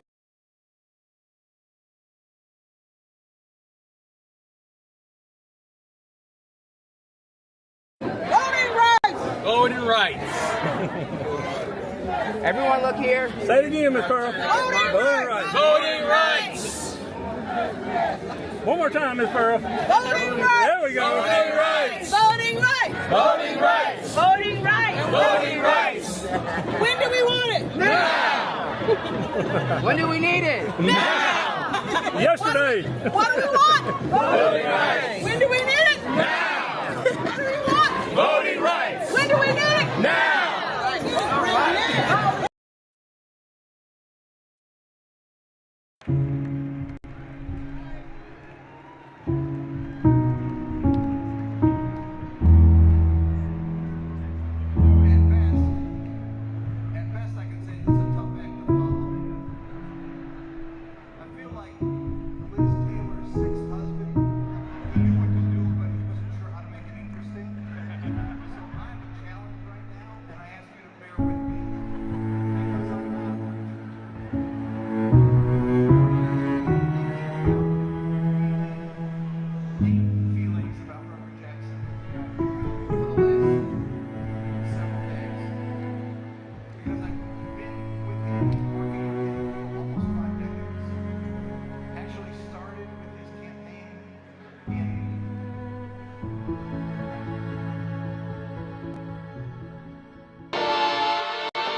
Sharpton. 1-877-532-5797. Antoine Seawright is our co-host. Let's go to Rick in Atlanta, Georgia. Rick, you're keeping it real with Al Sharpton. Hi, Antoine. Good afternoon, Reverend Sharpton. I'm calling to honor Reverend Jackson, and I wanted to ask you about how the disadvantages of how we criticize our black leadership. One of the solutions I see to helping us create unity in the community is to help the people understand that there are no perfect leaders, no perfect leadership styles, no perfect organizations, and no perfect people. When we criticize another black person or another black leader, we actually dehumanize ourselves and our community because we don't respect that person and that person's humanity and God-given right to be imperfect. And we're pretending that we're somehow perfect and have a right to criticize. Reverend Sharpton, I wanted to ask, what do you think about how we are participating in our own oppression by nitpicking with each other personally, politically, and intellectually? I think that it is all that you said. It is very debilitating, and it is a negative toward our really trying to move forward. But at the same time, I think that it tells us a lot about the people that do the criticizing. I'll give you two examples. I remember that a guy once said to me that and this was when I was a young activist coming up, he said, I don't agree with Reverend Jackson. I'm not into all of that stuff. I agree with so-and-so, another leader who I won't name. And I said, okay, you remember his organization? He said, no. I said, well, do you support him? He said, no. Well, then you don't believe in him either. I think that most people complaining about somebody are not with anybody. So they're really telling more about themselves. Secondly, I think that there's a misnomer that blacks in leadership positions don't have their own views and understand everybody doesn't have the same view. And the example I use on that, Rick and Antoine, is I remember when we were in Ferguson, Missouri, after the killing of Michael Brown, and Michael Brown's family had asked me to come in and lead the marches and do the funeral. And we came in, Nan helped with the resources, paid for stuff, and I met with some of the local young folks and told them that, look, y'all gonna get in trouble. There's no political strategy.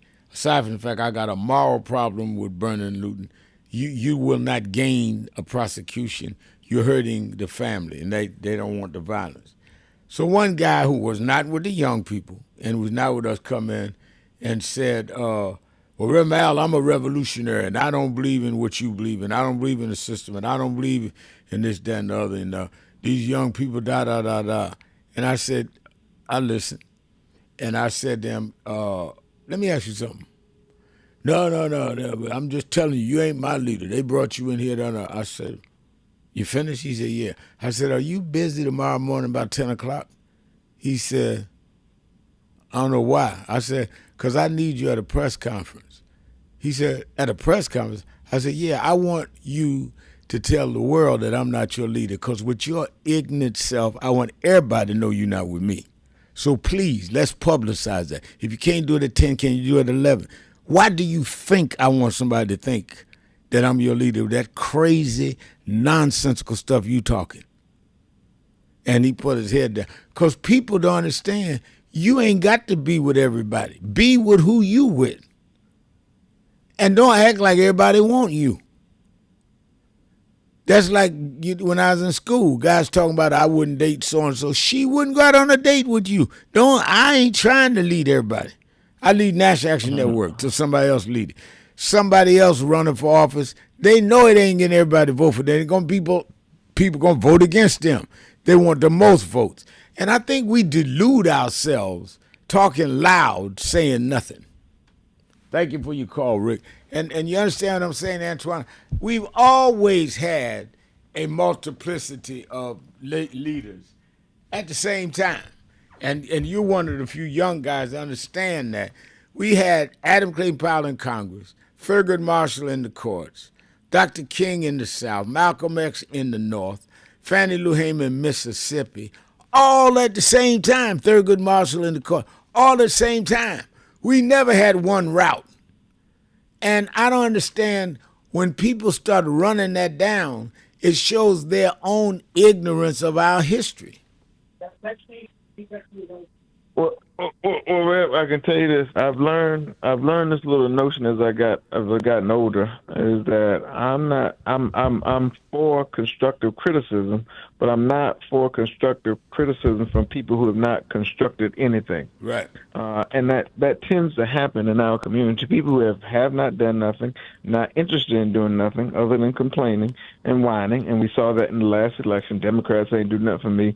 Joe Biden and Kamala ain't did nothing for me. And those same people hadn't voted since Barack Obama ran, or hadn't done anything to contribute to the success of our country, community, or party. And here we are. Those same people, they don't have much to say nowadays, now that we have a White House, a House, and a Senate who's not interested in doing anything but making sure we disappear off the map.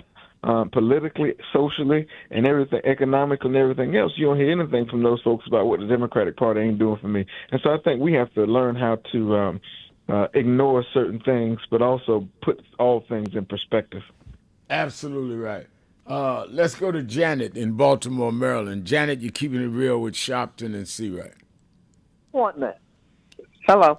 Hello. Hey, how are you, Reverend Sharpton? I'm fine. I am glad that you are talking a little bit about this nonsense, because what disappointed me the most about the criticism, because I thought the service was wonderful. I knew it was going to be long, because all the things that he did in his life and all the places that he's been, yes, it was a long funeral. But I was just disappointed that his son fed into that nonsense. And I know that he had to be around to help plan who was going to speak and how it was going to go, how it was going to proceed. So I was really upset. Why are you complaining now? And I just want him to stop letting all these other people, Fox and whoever else, set the agenda. Be smarter than that. Yeah, well, I think that, thank you for your call. I think Jesse Jr. is going to clarify. He was talking in the moment about that he wanted his sister to be able, Jackie Jr., to finish her statement in presidents. He said in jest, he didn't, I think, mean it as a criticism, but I think the right wing picked it up. That's why you got to be careful what you say, and tried to make it something else. You hit it right on the head.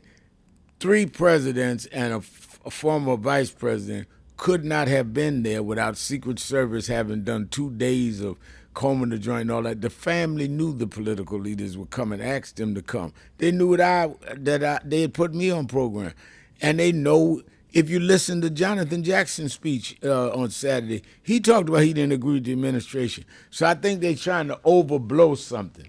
And I think Jesse Jr. will clarify that very clearly. Secondly, I think that in terms of the length of the funeral was like 4.5, 5 hours.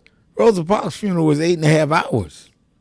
Aretha Franklin's funeral was over 6 hours. Sometimes we have long funerals.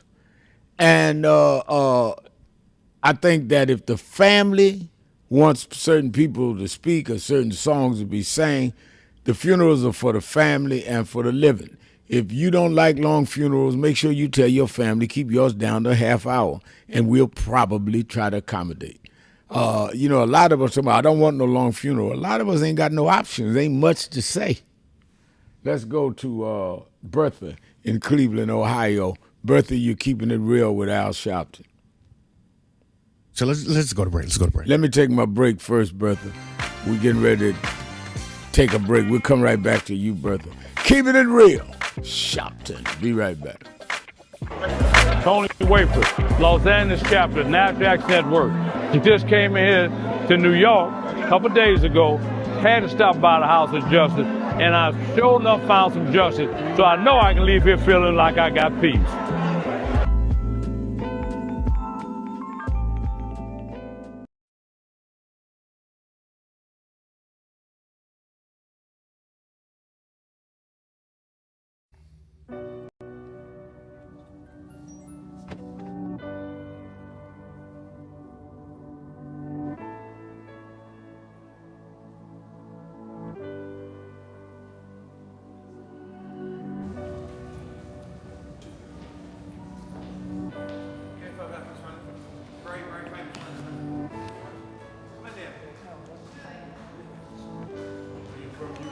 London, yeah. We've got many problems there. We need you over our side. Yeah, you're invited anytime, please. Whenever you want to come. There we go. Guys! What's up, Doc?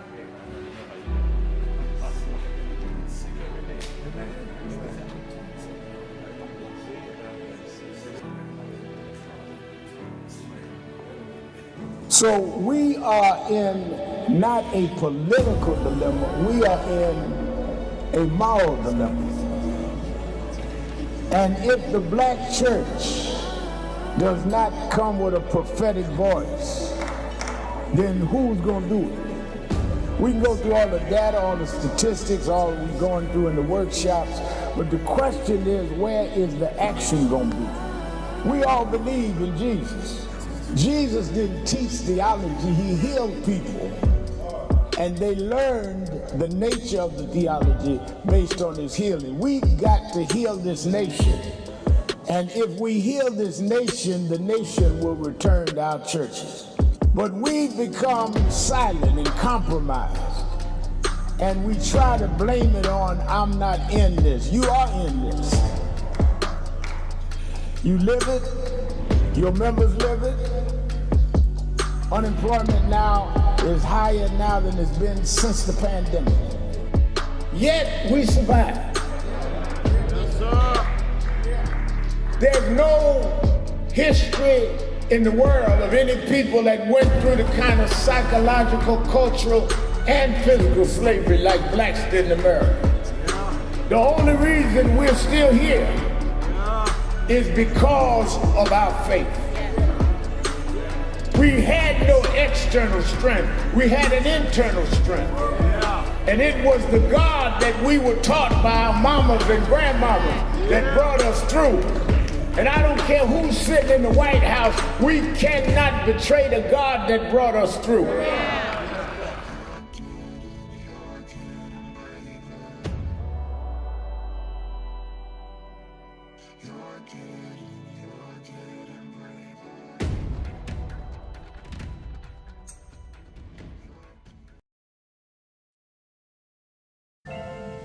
Thank God I was blessed to have both in my life.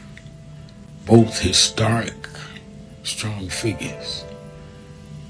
But if I misuse them and listen to not only figures that are not as historic as them, but figures that had nothing to do with the calling and purpose of my life, I would live confused. I'd be double-minded. I'm clear. And what I want you to do is be clear. Clear on who you are and why you are. And a lot of that will be exposed to you and others by who you are around and who you allow to enter your head.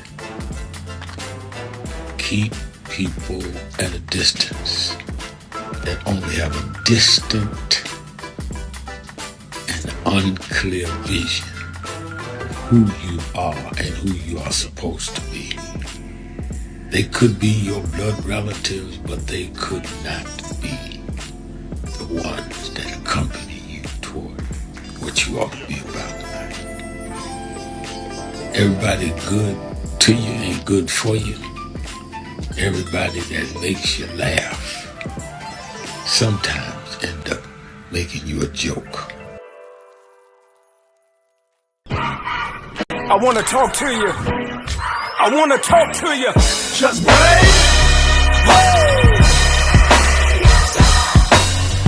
I believe that. Good morning, everybody. I hope the coffee has kicked in by now. I want to start by thanking your leader, the Reverend Al Sharpton, and everyone at the National Action Network for 35 years of standing up for civil rights and opportunity for everyone. And I couldn't be more grateful for the way that you have blessed the lives of so many, including mine.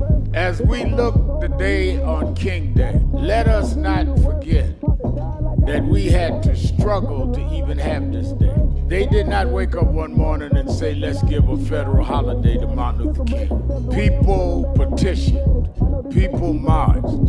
Let us remember now as we bring our children and grandchildren up the Potomac, that they can see the Washington Monument, the Lincoln Memorial, the Jefferson Memorial, and one memorial that never served as president, but changed this country more than any other American, Dr. Martin Luther King Jr. This was an amazing MLK breakfast. It is truly an honor, and more importantly, this is an important day for us. I feel incredibly lucky and honored to be in this room on this day, celebrating Dr. King's legacy of civil rights, especially in the moment that we're facing on a national level. It feels like warmth and home being in this room. So I'm encouraged by today. I'm encouraged that we're getting out, we're protesting, but more needs to be done. We need to lean in. And let's keep fighting because the job is not done here. And I just feel so honored to get this award. It's not about getting an award, it's about doing the work. And let's keep up with the work.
Keep the dream alive on Wall Street.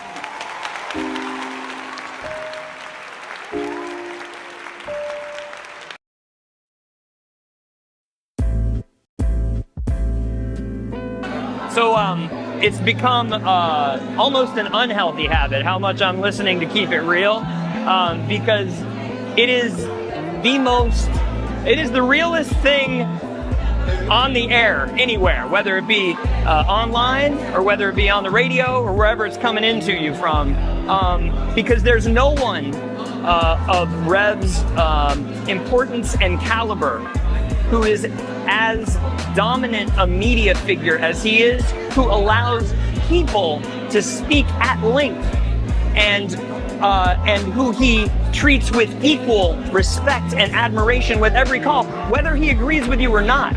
And I'm not going to throw shade at anybody, but there are a lot of people with big platforms like the Rev has who are afraid to talk to the people and who are afraid that the people will keep it real with them. And he never shies away from anything any of us want to talk to him about. And he doesn't shut you up. It's not a soundbite, it's a conversation. So I would like people in media to learn from this man who is carrying MLK's torch. Don't be afraid of people. Listen to them, respect them, and stand in God and stand in truth. Thank you, Nan. Thank you, Rev. Thank you, everybody who puts this together and sends it out across the world, because we need much more of it. Bless you. You're live. Keeping it real, keeping it real. I am your host, Reverend Al Sharpton. Antoine C. Wright is our co-host. From the message page, replying to Kenneth Rush, I don't see what Kenneth Rush said, but it says, just forgive them. He celebrated in such a king fashion. They don't want a celebration, nothing but money. Reverend Jesse wasn't about that. Well, I agree with that part. And then I see Evangelist Ramsey, one of the best effective activists I know in the city of New York. So good afternoon, Reverend Sharpton. You good? I am good. You were missed. Continue to hang in there. Everything is going to be just fine. Reverend Bird tore it up Saturday in the book of Jonah. Then on Sunday, my senior pastor was in the same book. A person had to be total. I love that, Evangelist Ramsey. I'll be there Saturday and every Saturday going forward up to the convention. So 9 to 11, be there at Mother AME Zion. I missed y'all, but I had to be with Reverend Jackson and going on to Selma. Let's go to Bertha in Cleveland, Ohio. Bertha, you're keeping it real with Sharpton and C-Rack.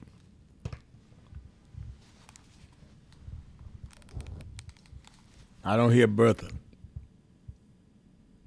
Hello? Hello. Can you hear me now? I do hear you now. Okay, good afternoon to both of you. I have two statements I would like to make, one on what you were speaking about, but the first one I'd like to say is that Donald Trump needs to be impeached right now because he does not know what he's doing. Those 4 men that got killed, the blood is on him, and he's want to send our boys over to the front line. Send your son first. Send some of your sons first. He is doing this. It's illegal. It's unconstitutional, and Congress needs to file for impeachment right now because of his incompetency. And in regards to the service, I didn't get a chance to see it, but I am going to look at it on YouTube. But what people have to realize is that this is the last time for their loved ones, and whatever time it takes, it does not matter. And so if I have a problem with this time in the church, even with the ministers when they say they're hurrying up for that. Don't hurry up. Keep on preaching. Right. That's right. I agree with you. Thank you for your call. Is that presidents such as Obama, when he was the president, a lot of things that he didn't get through was because the Republican Party said no. Right. And a lot of our people think that, well, he's this and he's that. He's the president of the whole United States, not just the Black Party, and not just what. He's the president of everyone, black, blue, yellow, and green. But Bertha and Antoine, a lot of the noise that you heard around Obama got real quiet when Obama was gone, because I had some friends who were progressive that said, "Oh, Obama, where's his black agenda?" I said, we bring the agenda to him. Presidents don't do that. Obama did his 2 terms. Progressives lined up behind Bernie Sanders. And I asked him, well, where's his black agenda? He says he's against reparations. So, I mean, a lot of that is just noise wanting some attention. To this day, we're going to have a lot of the presidential candidates at the convention, or the potential presidential candidates. Let me put it that way, because I haven't announced the names, but I have some confirmed. And I don't expect them to tell me what I want us to tell them. And but they did at my convention of National Action Network, when we had like about 12 candidates running, I think it was 20. The only one that didn't support reparations was Bernie Sanders. Doesn't mean he wasn't progressive. That means he didn't agree on that issue. But that was all right. But Barack Obama was supposed to do everything that we wanted. Yeah, we should press him, but we should not expect him to lead pressing himself. That's what Labor and everybody else did. It's just different standards sometimes we put on ourselves. And I think that is the problem. Let's go to Deshaun in Washington D.C. Deshaun. We lost Deshaun. We lost Deshaun. Let's go to Leon in Dallas, Texas. Leon. Good afternoon, Reverend Al and your guest. Good afternoon. First thing I want to say is the call to action that you talked about during Jesse Jackson's homegoing was exactly what we needed. We need to understand that now's the time for action and now's the time to work together. Are you aware of the fatwa that was issued by the Imam that they killed in 2025 for Iran not to build a nuclear weapon? No. If you Google it up, you'll see that he issued that fatwa. Now, I'm not an expert on Islamic culture, but fatwas, when they're issued by the Imam, are the equivalent to law. So he had already said that they were not going to build a nuclear weapon. The CIA report said that the Iranians didn't have enough technology to build a nuclear weapon, and the missile, long-range missile that would reach the United States wouldn't be ready for another 10 years. So American troops should not obey unlawful orders by launching an invasion on the Iranian country without congressional approval. Because as you said, the citizenry's sons and daughters are going to be the ones that are going to go over there and take the casualties. That's right. We don't need that invasion because it's Iraq, Afghanistan too. It's the racist, imperialist, manifest destiny, they call it, that's been perpetuated all over the world for the last 400 or 500 years, or however many years it is. They've done it. I mean, you go to Vietnam and you go to Korea and all these different countries, Iraq, Iran, and you'd use gunboat diplomacy when traditional diplomacy is working. That as in what Obama had, the Obama administration had agreed to with Iran, with that nuclear non-proliferation agreement that they had signed, that Trump dismantled. So we've got to make sure that this upcoming election is free and fair. And again, the American military should not follow unlawful orders, as a lot of the servicemen were in Congress were saying, because in order to risk these people's lives, it's got to be obvious that this country is going to attack us. And all of the metrics that are used, the CIA, other international experts are saying that the Iranians didn't have the capability and didn't have the intention to attack the United States. And we can't be manipulated by Israel to do their dirty work. Right. because our soldiers are going to come back home to us. And the Iranian military, about 1 million soldiers, and there's no telling how many militia they'll call up, are just not going to allow the United States to come over there and militarily occupy their country.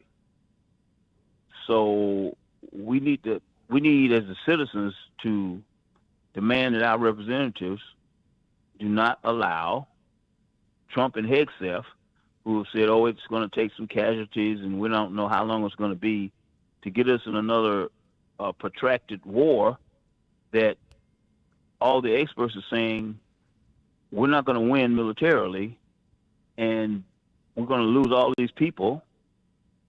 And we just need to stop being manipulated by Trump and his administration and doing things that are beneficial to them. Maybe if they get the oil, if they get the different resources that Iran has, it's not going to benefit us because we're going to lose thousands of soldiers, whether wounded or killed.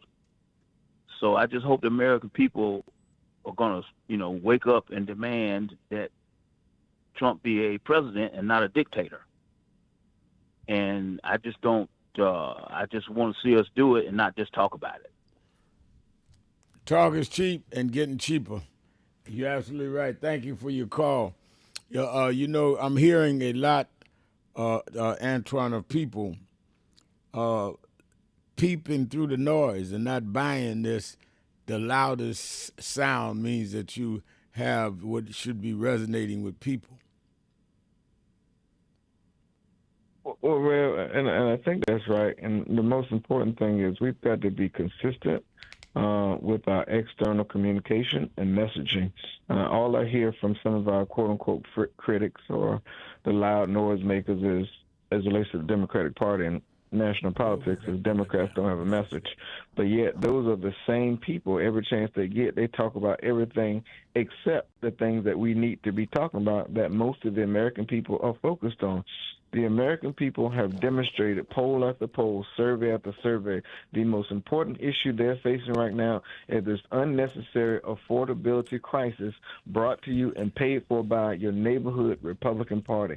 I'm not saying the war is not important. I'm not saying Epstein is not important. I'm not saying anything that else that people may find shiny to talk about is not important. However, when it comes to electoral success, the most important thing we can be messaging on consistently, lottie-dottie and everybody, is this affordability crisis, whether it's health care, whether it's your utility bills, whether it's your gas, which is going up even more because of this unnecessary war, whether it's what you're paying for education, whether you're paying for just basic survival. Affordability is what we have to stay focused on. And in light of that, when you talk about voting on these issues like affordability, etc., Roderick McCoy sent on message board, Mississippi voters, remember to get out and vote tomorrow. And he says he votes for Scott Collum for U.S. Senate and Benny Thompson for congressman. Don't sit this out. Minnesota voters, primaries tomorrow. Let's take a break. Be right back. Keeping it real. Sharpton. See right. Be right back. We have a short visit, so we just wanted to greet you all and thank you for allowing us in. Yes, sir. We were with Gold. Yeah, we was here. They were on the plantation. Our family was on the plantation. Wow. And that's, of course, that's the slave house. It was one of the slave houses. Sir, it's been 13 years. That's right. Good to How see you been? Doing fine.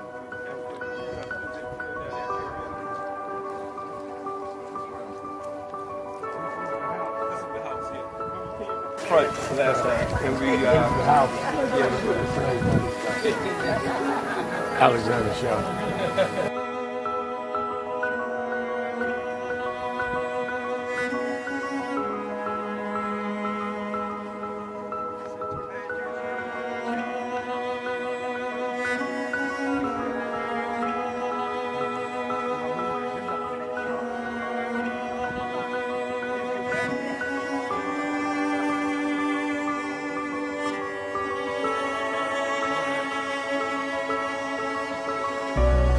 How many slaves were staying there? I have no idea. This is where they would have a slave. Yeah, that's when exactly. That was exactly.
The two people that most influenced my life were from South Carolina, James and Jesse. Jesse right up the road with me. I went over his mother's funeral. Jesse walked me to my mother's casket. Wow. From South Carolina. That's the balance of my life, James. Yeah. Civil rights, shoulders. But also where your people come too. Literally. Yeah, right. And when I knew Jesse was from James, I started president. Yeah. And James had died before I knew about it in South Carolina. Oh, really? Yeah. James died December 25th. He died Christmas Day, 06. And they came to do the story for February of 07. They came to me in January. His daughter swear that was his daddy had helped me push the information out. Wow. And I called Jesse and told him, do you know that my great-grandfather was a slave about 45, because Greenville right up to I-20. He said, I told you we was connected. That's why you got to listen to me. But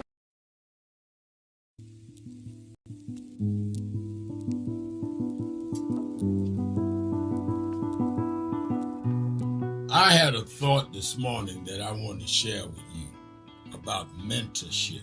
I am able to do a lot of what I do because I had great mentors. But there are correct ways and incorrect ways to mentor people, in my opinion. I was mentored as a boy preacher by Bishop F.D. Washington, one of the great Pentecostal preachers of his time. Then Reverend William Jones became my pastor after Bishop Washington died, who was unquestionably in the top 5 black church ministers, theologians. Reverend Jesse Jackson, I started my activism under his leadership, he and Reverend Jones. And I learned politics directly as a youth director from Shirley Chisholm. So even though I didn't finish college, I had the most unique education in the world from being exposed to giants. But the one thing I learned is as I grew older and people started coming younger than me and wanted me to teach and mentor them, the magic of the mentors I had is they did not want me to be their clone. They wanted me to learn things from them and use my own gifts and talents in my own unique way and let me do things on my own, because they knew that if I flopped in some things, it would teach me for the other things. They'll come and help me once I was down, but they were not going to have me avoid being down. And they were not going to impose themselves on me. Why am I saying that? Because too many mentors want clones, and too many mentees want their mentors to put them on a pedestal. Oh, so-and-so didn't do this for me. Oh, so-and-so didn't open doors for me. If they got to open doors for you, it may mean that they knew you weren't ready to go through those doors. Their job is to prepare you. Your job is to develop your own skills, your own unique ways. And I don't care if it's my daughters, who both have come into their own, or anyone else. I'm not a talent agent. I did not form National Action Network to give people their step up. I formed it to fight for justice for everybody. If talented people get in, It's my job to invest and give them a platform. It's their job to get on the platform and perform and show their ability. Sitting with me today in the office as I talk about is one of my mentees, Reverend Stephen Marshall. Now, Stephen, you came around us when you were how old? 11 years old. 11 years old. You just turned 40 and now you're called to the ministry? Yes, sir. And what do you do in National Action Network? I formulate policies, lead in various regions, but most importantly, I senior advisor to you on all things from social justice strategies, politics, intergovernmental affairs, you name it, community organizing, all of that stuff. And I could go through scores of others. My daughter started Huddle. They got Huddles now, which is for young people to meet once a week all over the country. I just saw the video from the Las Vegas National Action Network chapter. Now, when you decided to preach, did I ever tell you to become a preacher? Not one time. Who called you to preach? The Lord. All right. And did I say go to this school or that school? No, sir. Did I open this door, that door? Did I tell you be ready when the door's open? Always be ready and prepared. And that's what I'm saying.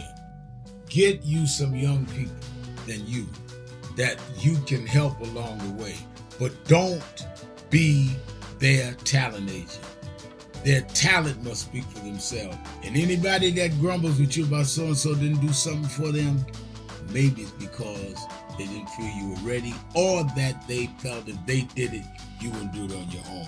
But we all don't live forever. I want the next generation to speak of me, of National Action Network, and others, the way I speak of Reverend Jones and Bishop Washington and Shirley Chisholm and Reverend Jackson. But I just don't want young people to feel that somebody ought to give them the reins of leadership or give them the reins of business or whatever it is you're in.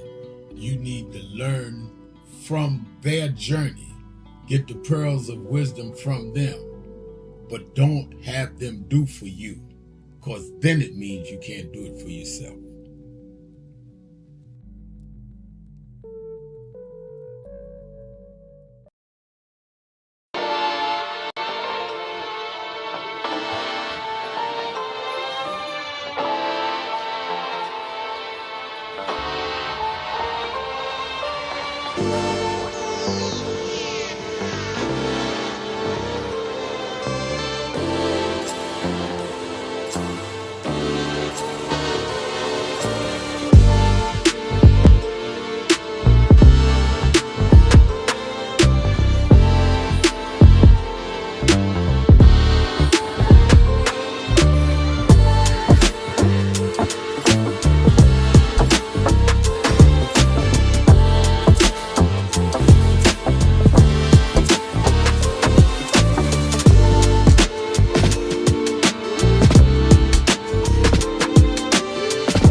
Keeping it real. I am your host, Reverend Al Sharpton. Antron Seawright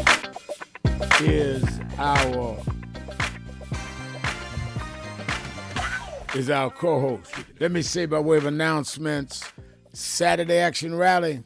I'll be there this Saturday. I thank Reverend Malcolm Bird and others for carrying on as I attended to my duties with Reverend Jackson's family for his funeral and homegoing, and then went on to Selma to be part of the leadership of the march 61 years later.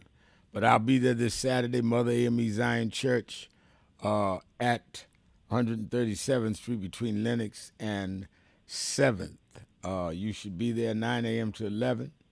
And we really going to get down. We're on a countdown to our national convention. But I want to lay out what I feel Reverend Jackson and the giants that we have lost would expect of us. So there's a continuity of real effort, of struggle, of thought. A lot of people talking don't even know what they're talking about. And I think that it is imperative that we do. So be there this Saturday. You that cannot be in the New York area, you can watch it or listen to it at Impact Television. You can watch it Impact TV or at YouTube/NAN on National Action Network's site. We're live on our live stream. Also, don't forget Politics Nation with Al Sharpton. We were back both nights this weekend, and we'll be there every weekend going forward. We had one weekend out because of the Iran invasion. It happened right around the time we were coming on. But we had great Greg Meeks talking, who's the ranking member of House Foreign Affairs. Had Mayor of Chicago on.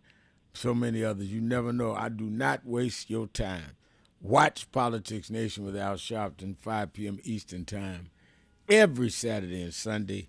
And I am told we have just about 150 seats left, period, before we have to close registration for National Action Network's convention, April 8th through the 11th of next month.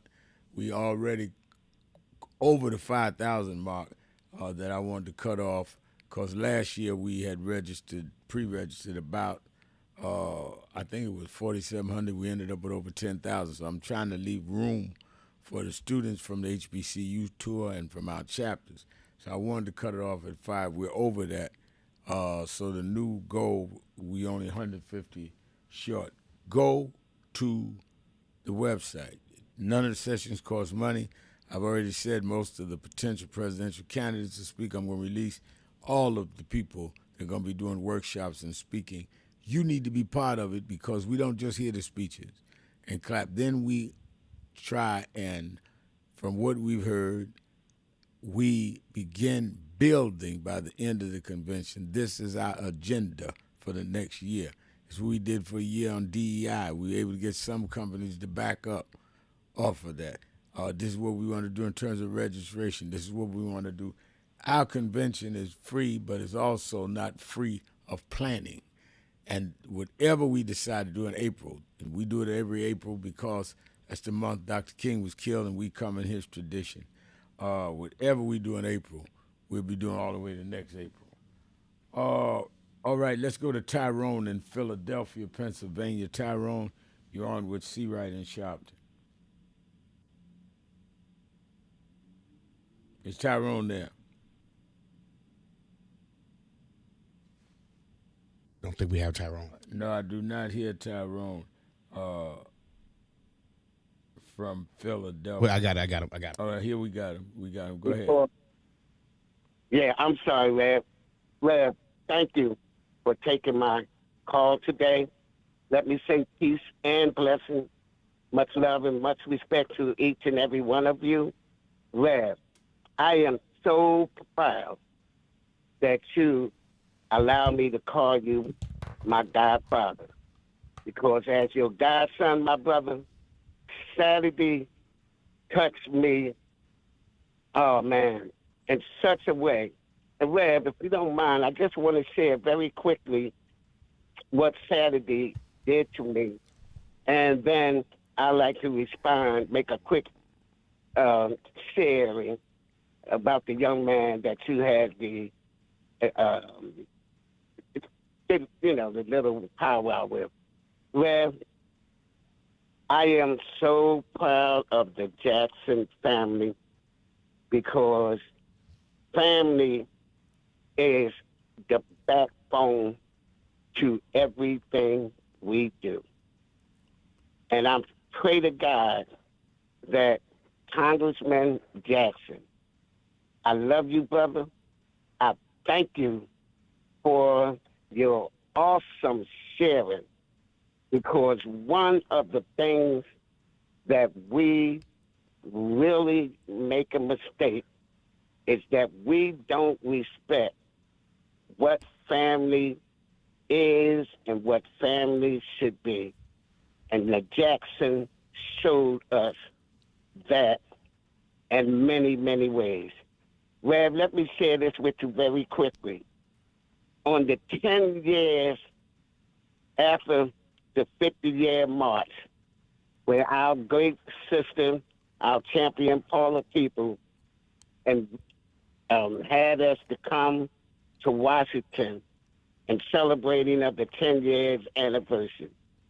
And what that Jackson coming together did to me, Rev, is reminded me of that 10-year celebration because I seen so many young folks who were so impressive with their designs, with their groups, with their just boldness, with their characters. I'm telling you, Rev, the 10-year celebration of the 50-year march, it just gave me such a new understanding and new light of how powerful our young brothers and sisters are. And I thank you, sir, the way that you handled that on Saturday and the way that you handled that 10-year celebration of the 50-year march. And when Martin Luther King had his 12-year daughter to speak, and I'm talking about Martin Luther King's son, when he had his 12-year-old daughter to speak, it kind of solidified everything that we are marching for and struggling for. Now, I've been doing this for over 50 years, and Saturday just brought back that coming together and, again, the greatness of our young people. And I'm going to close with this, where the young man that said whatever he said, I'm just disturbed not only with him, but I'm disturbed with anyone who say that there's something wrong with anyone who's doing anything about fighting, struggling for the righteousness of our people. And anybody that says, well, I ain't going to follow Rev because of this, that, and the other, there is something wrong with you.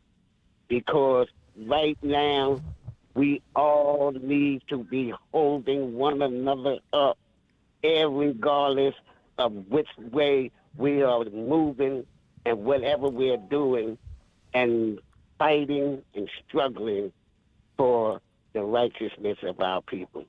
I love you, Rev. I love you. Thank you for your call.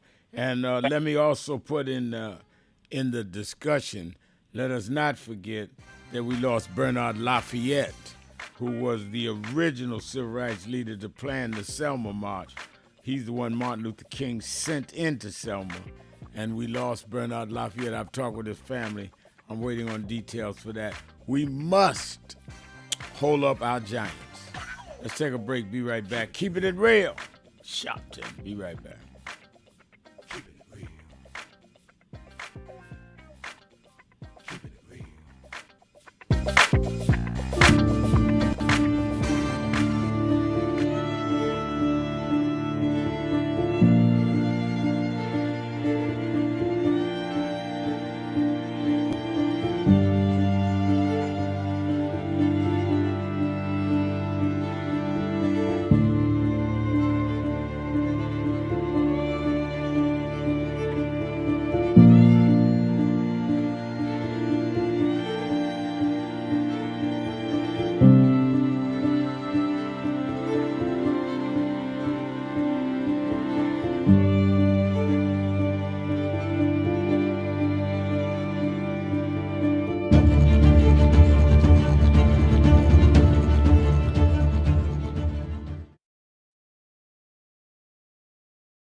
Voting rights. Everyone look here. Say it again, Miss Pearl. Voting rights. Voting rights. One more time, Miss Pearl. Voting rights. There we go. Voting rights. Voting rights. Voting rights. Voting rights. Voting rights. When do we want it? Now. When do we need it? Now. Yesterday. What do we want? Voting rights. When do we need it? Now. What do we want? Voting rights. When do we need it? Now.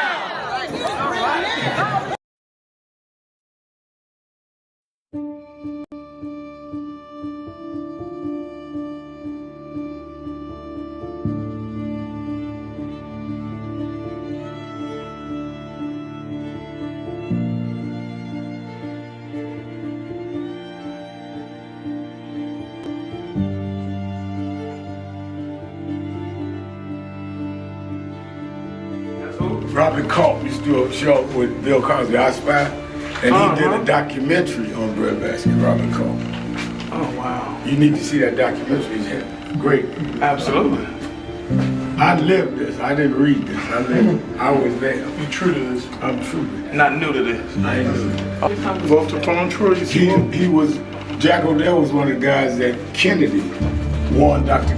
King about. Say he was a communist. Wow. Jack O'Dell and Stanley Levinson. And Reverend brought him in. Nobody else in the movement would deal with Jack. Reverend brought him in. Oh, yeah. Just us. Just us. But there's stories behind all of it. It didn't just happen. But I am somebody. I may be on welfare, but I am somebody. I may be in jail, but I am somebody. I may be an educator, but I am somebody. I am black, beautiful, proud. I must be respected. I must be protected. I am somebody. Come today. I see the Reverend Jesse Jackson is here. Lord, we thank you for the Reverend Jesse Jackson. I see the Honorable Maxine Waters is here. We thank for Maxine Waters. You see the Reverend Al Sharpton is here. We thank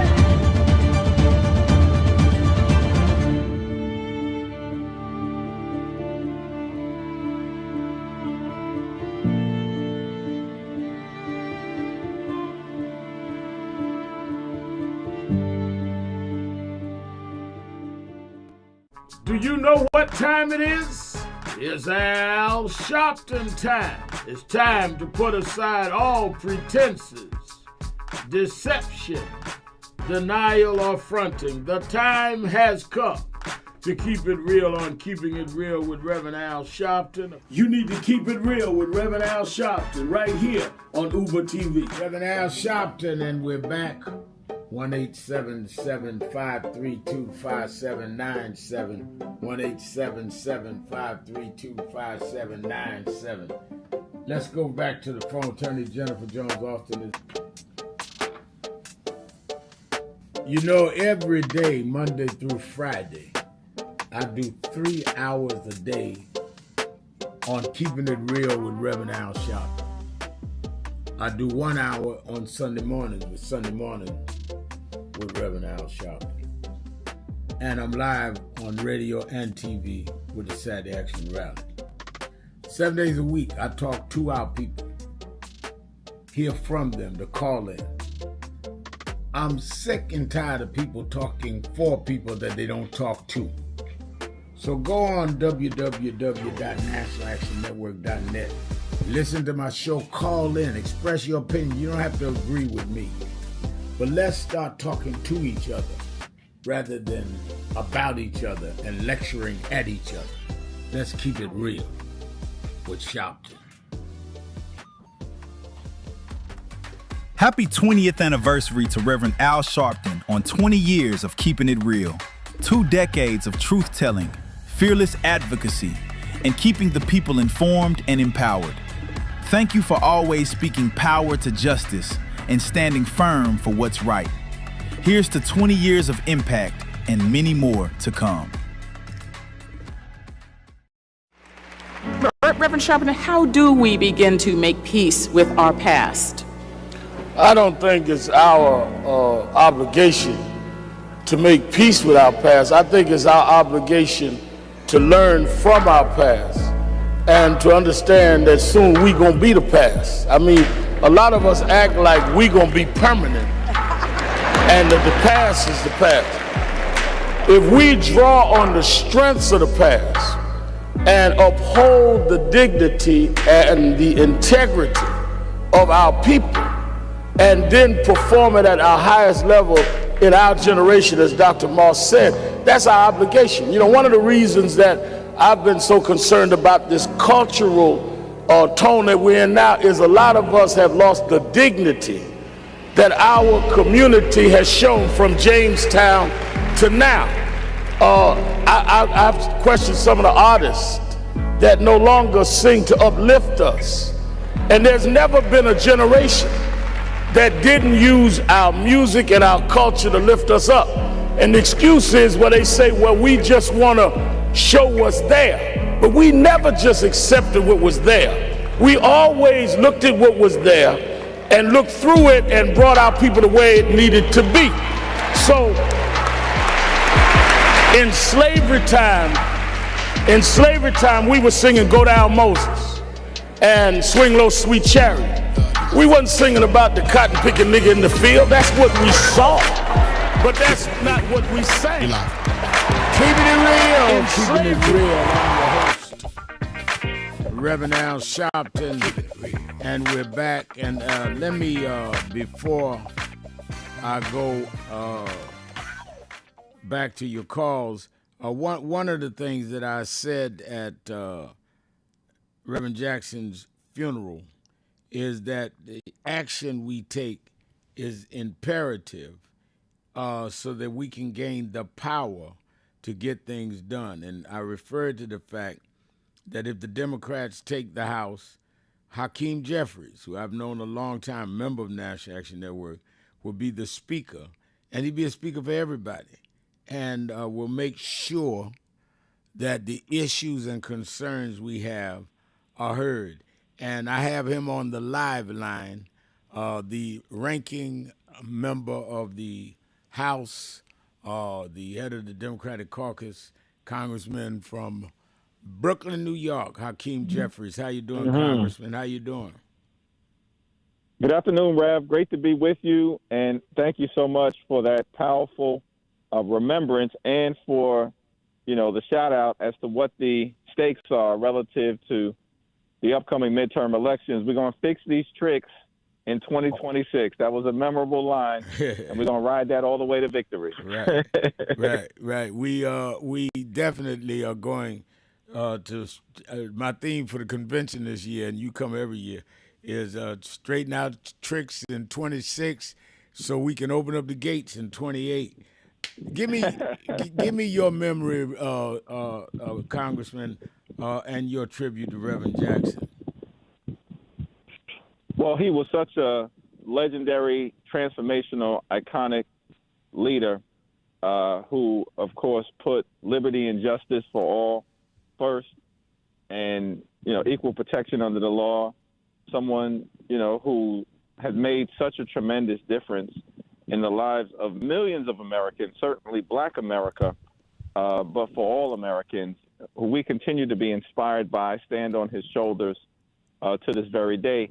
And at a moment like this, where we need the character and the courage and the conviction to push back against the extremism that's being unleashed on the American people, right? I think being able to have learned life lessons from just the example that Reverend Jackson displayed throughout the time that he led in such a phenomenal way is what continues to fuel those of us who are serving in Congress right now to get the job done. Let me ask you the question of the U.S.-Israel war versus Iran. We're seeing it already causing some increase in gas prices here. What's at stake here, and what is the precedent being established if we keep having presidents that can go around the Congress declaring wars and not having a clear and transparent position to the American people on what we're doing? Donald Trump has failed to make the case to the American people that dropping bombs in Iran and getting the Middle East into an all-out war and conflict is actually making the American people safer. And in fact, what we're seeing is that it's complicating the lives of the American people, particularly as it relates to the affordability crisis. And we believe that if you're going to spend billions of taxpayer dollars, it should not be spent in a war of choice in the Middle East. It should be spent to lower cost of housing, lower health care costs, lower the price of groceries that are causing people to struggle, millions of people struggling to live paycheck to paycheck. And on top of that, of course, this was an unauthorized war. The president had a responsibility to come to Congress, the representatives of the people, make his case to Congress, make his case to everyday Americans, and to have this war authorized, because there's zero evidence that there was a threat that required preemptive action. We haven't seen that evidence presented in any way, shape, or form. And as a result, that's one of the reasons why we're seeing this war already be deeply unpopular. And lastly, and I thank you for staying with me, that Trump says he will not sign any legislation until Congress passes a stricter voting requirement bill, named SAVE. As the head of the Democratic caucus, how do you respond to that? That he's going to block the signing of any legislation until he sees his, in my opinion, voter suppression package passed? Well, I have two reactions. On the one hand, that's probably a good thing, because any kind of legislation coming out of this Republican Congress is not designed to make life better for the American people. And we know what they have passed. Their one big ugly bill was a complete and total disaster, ripping Medicaid away from millions of Americans, enacting the largest cut to SNAP in American history, and at the same time passing massive tax breaks for their billionaire donors and giving ICE a $75 billion slush fund. On the other hand, of course, we cannot allow the voter suppression legislation in the form of the so-called SAVE Act to pass. And we will not allow it to pass, because at the end of the day, we should be lifting up the ability of Americans to participate in our democracy, not suppressing it. All right. We thank you for taking a minute to come on, and we'll certainly, I'm sure I'll see you before the convention, but looking forward to see you at the convention. Thank you for calling in. Hakeem Jeffries, I'm going to go back to your friend Antoine Seawright to give a follow-up analysis of what was just said. Thank you for being with us, Congressman. Antoine, what are the key takeaways you have from what Congressman Jeffries just shared with us? Well, first of all, I think it's a must, not a plus, to ensure that Hakeem Jeffries is the Speaker of the House of Representatives, that Joe Neguse, 41-year-old black man from Colorado, is the Assistant Speaker. I think it's a must that we have committee chairs at AG that are African-American, Greg Meeks, Chantel Brown, AG, Greg Meeks, Foreign Affairs, Benny Thompson, Homeland Security, Maxine Waters, Financial Services, and every other opportunity for subcommittee chairs in the United States Congress represented by the CBC. That's what's at stake, and that's what's on the line in this election. But the other thing I think that Leader Jeffries said without saying is that you cannot govern if you do not win, and losers do not legislate. And so while he's fighting hard, keeping the caucus together, doing the blocking and tackling, doing his best to keep these nasty bills from passing and highlighting the ones that have passed, if we want to make change in the Congress and in our country for our community, then we've got to win some elections. And so the SAVE Act is just another round of voter suppression. We know this deeply unpopular, unnecessary war with Iran is a further distraction from the affordability crisis and from the Epstein files, and it's going to drive up the affordability crisis even more with the price of gas, groceries, and goods. The other thing I think he said without saying is that Congress has to find its beat back in terms of providing oversight to the executive branch, which is what the legislative branch is supposed to do when it comes to our government. And that's why these elections are literally survival for not just our community as black Americans, but for this country. And the fact that we have a primary in Mississippi tomorrow, as we go step by step toward the confirming of who the candidates will be, what will be the significance of tomorrow's primary in Mississippi? Well, I worry that when you have someone like Benny Thompson being challenged in the primary, when he is the ranking member of Homeland Security, could likely be, if we win, the next chair of the committee, of course, chair and co-founder of the Congressional Black Caucus Institute, the policy arm of the CBC, and a number of other things. I worry when we've got to have unnecessary spending in elections when we can spend our time and our resources trying to win some seats that's going to help us determine the majority. Nevertheless, this is a representative democracy, and we have primaries for a reason. So tomorrow, I hope Mississippi gets out the vote in the same way that North Carolina did a few weeks ago, in the same way that Texas did. But most important, I hope that our leaders can come together after all of these primaries and understand that we have to have unity in our community if we want to be successful. Yeah, I think that, again, people had the right to run. People had the right to say and do whatever they want. But I think the public needs to weigh what is the advantage that we as the people in a given district or given state, who will advance our purposes more. And this is not an age test. This is a ability to get things done test. And I often say, Antoine, every major crisis that has arisen during my time out here, and I've been out here for decades, there's always been those that will come on and say, no, I'm more grassroots, I'm younger. And by the time you get to the next crisis, they're gone. And it's a revolving door. Some of them are sincere, but they don't know the weight they're going to have to carry, so they get out of it. Let's not throw away those that have been proven and tested. Let me thank Antoine Seawright. Let me thank Speaker Hakeem Jeffries for calling in. Let me thank all of you that called in, listened in, you that called in and couldn't get through, but hung in there anyhow. All my message boards, friends, thank you. We will see you tomorrow. Remember, whatever you do, wherever you go, however you feel, tell somebody, tell anybody, tell everybody. Reverend Al told you personally, keep it real. Keep it real. Whatever you do, keep it real. I'll talk to you tomorrow.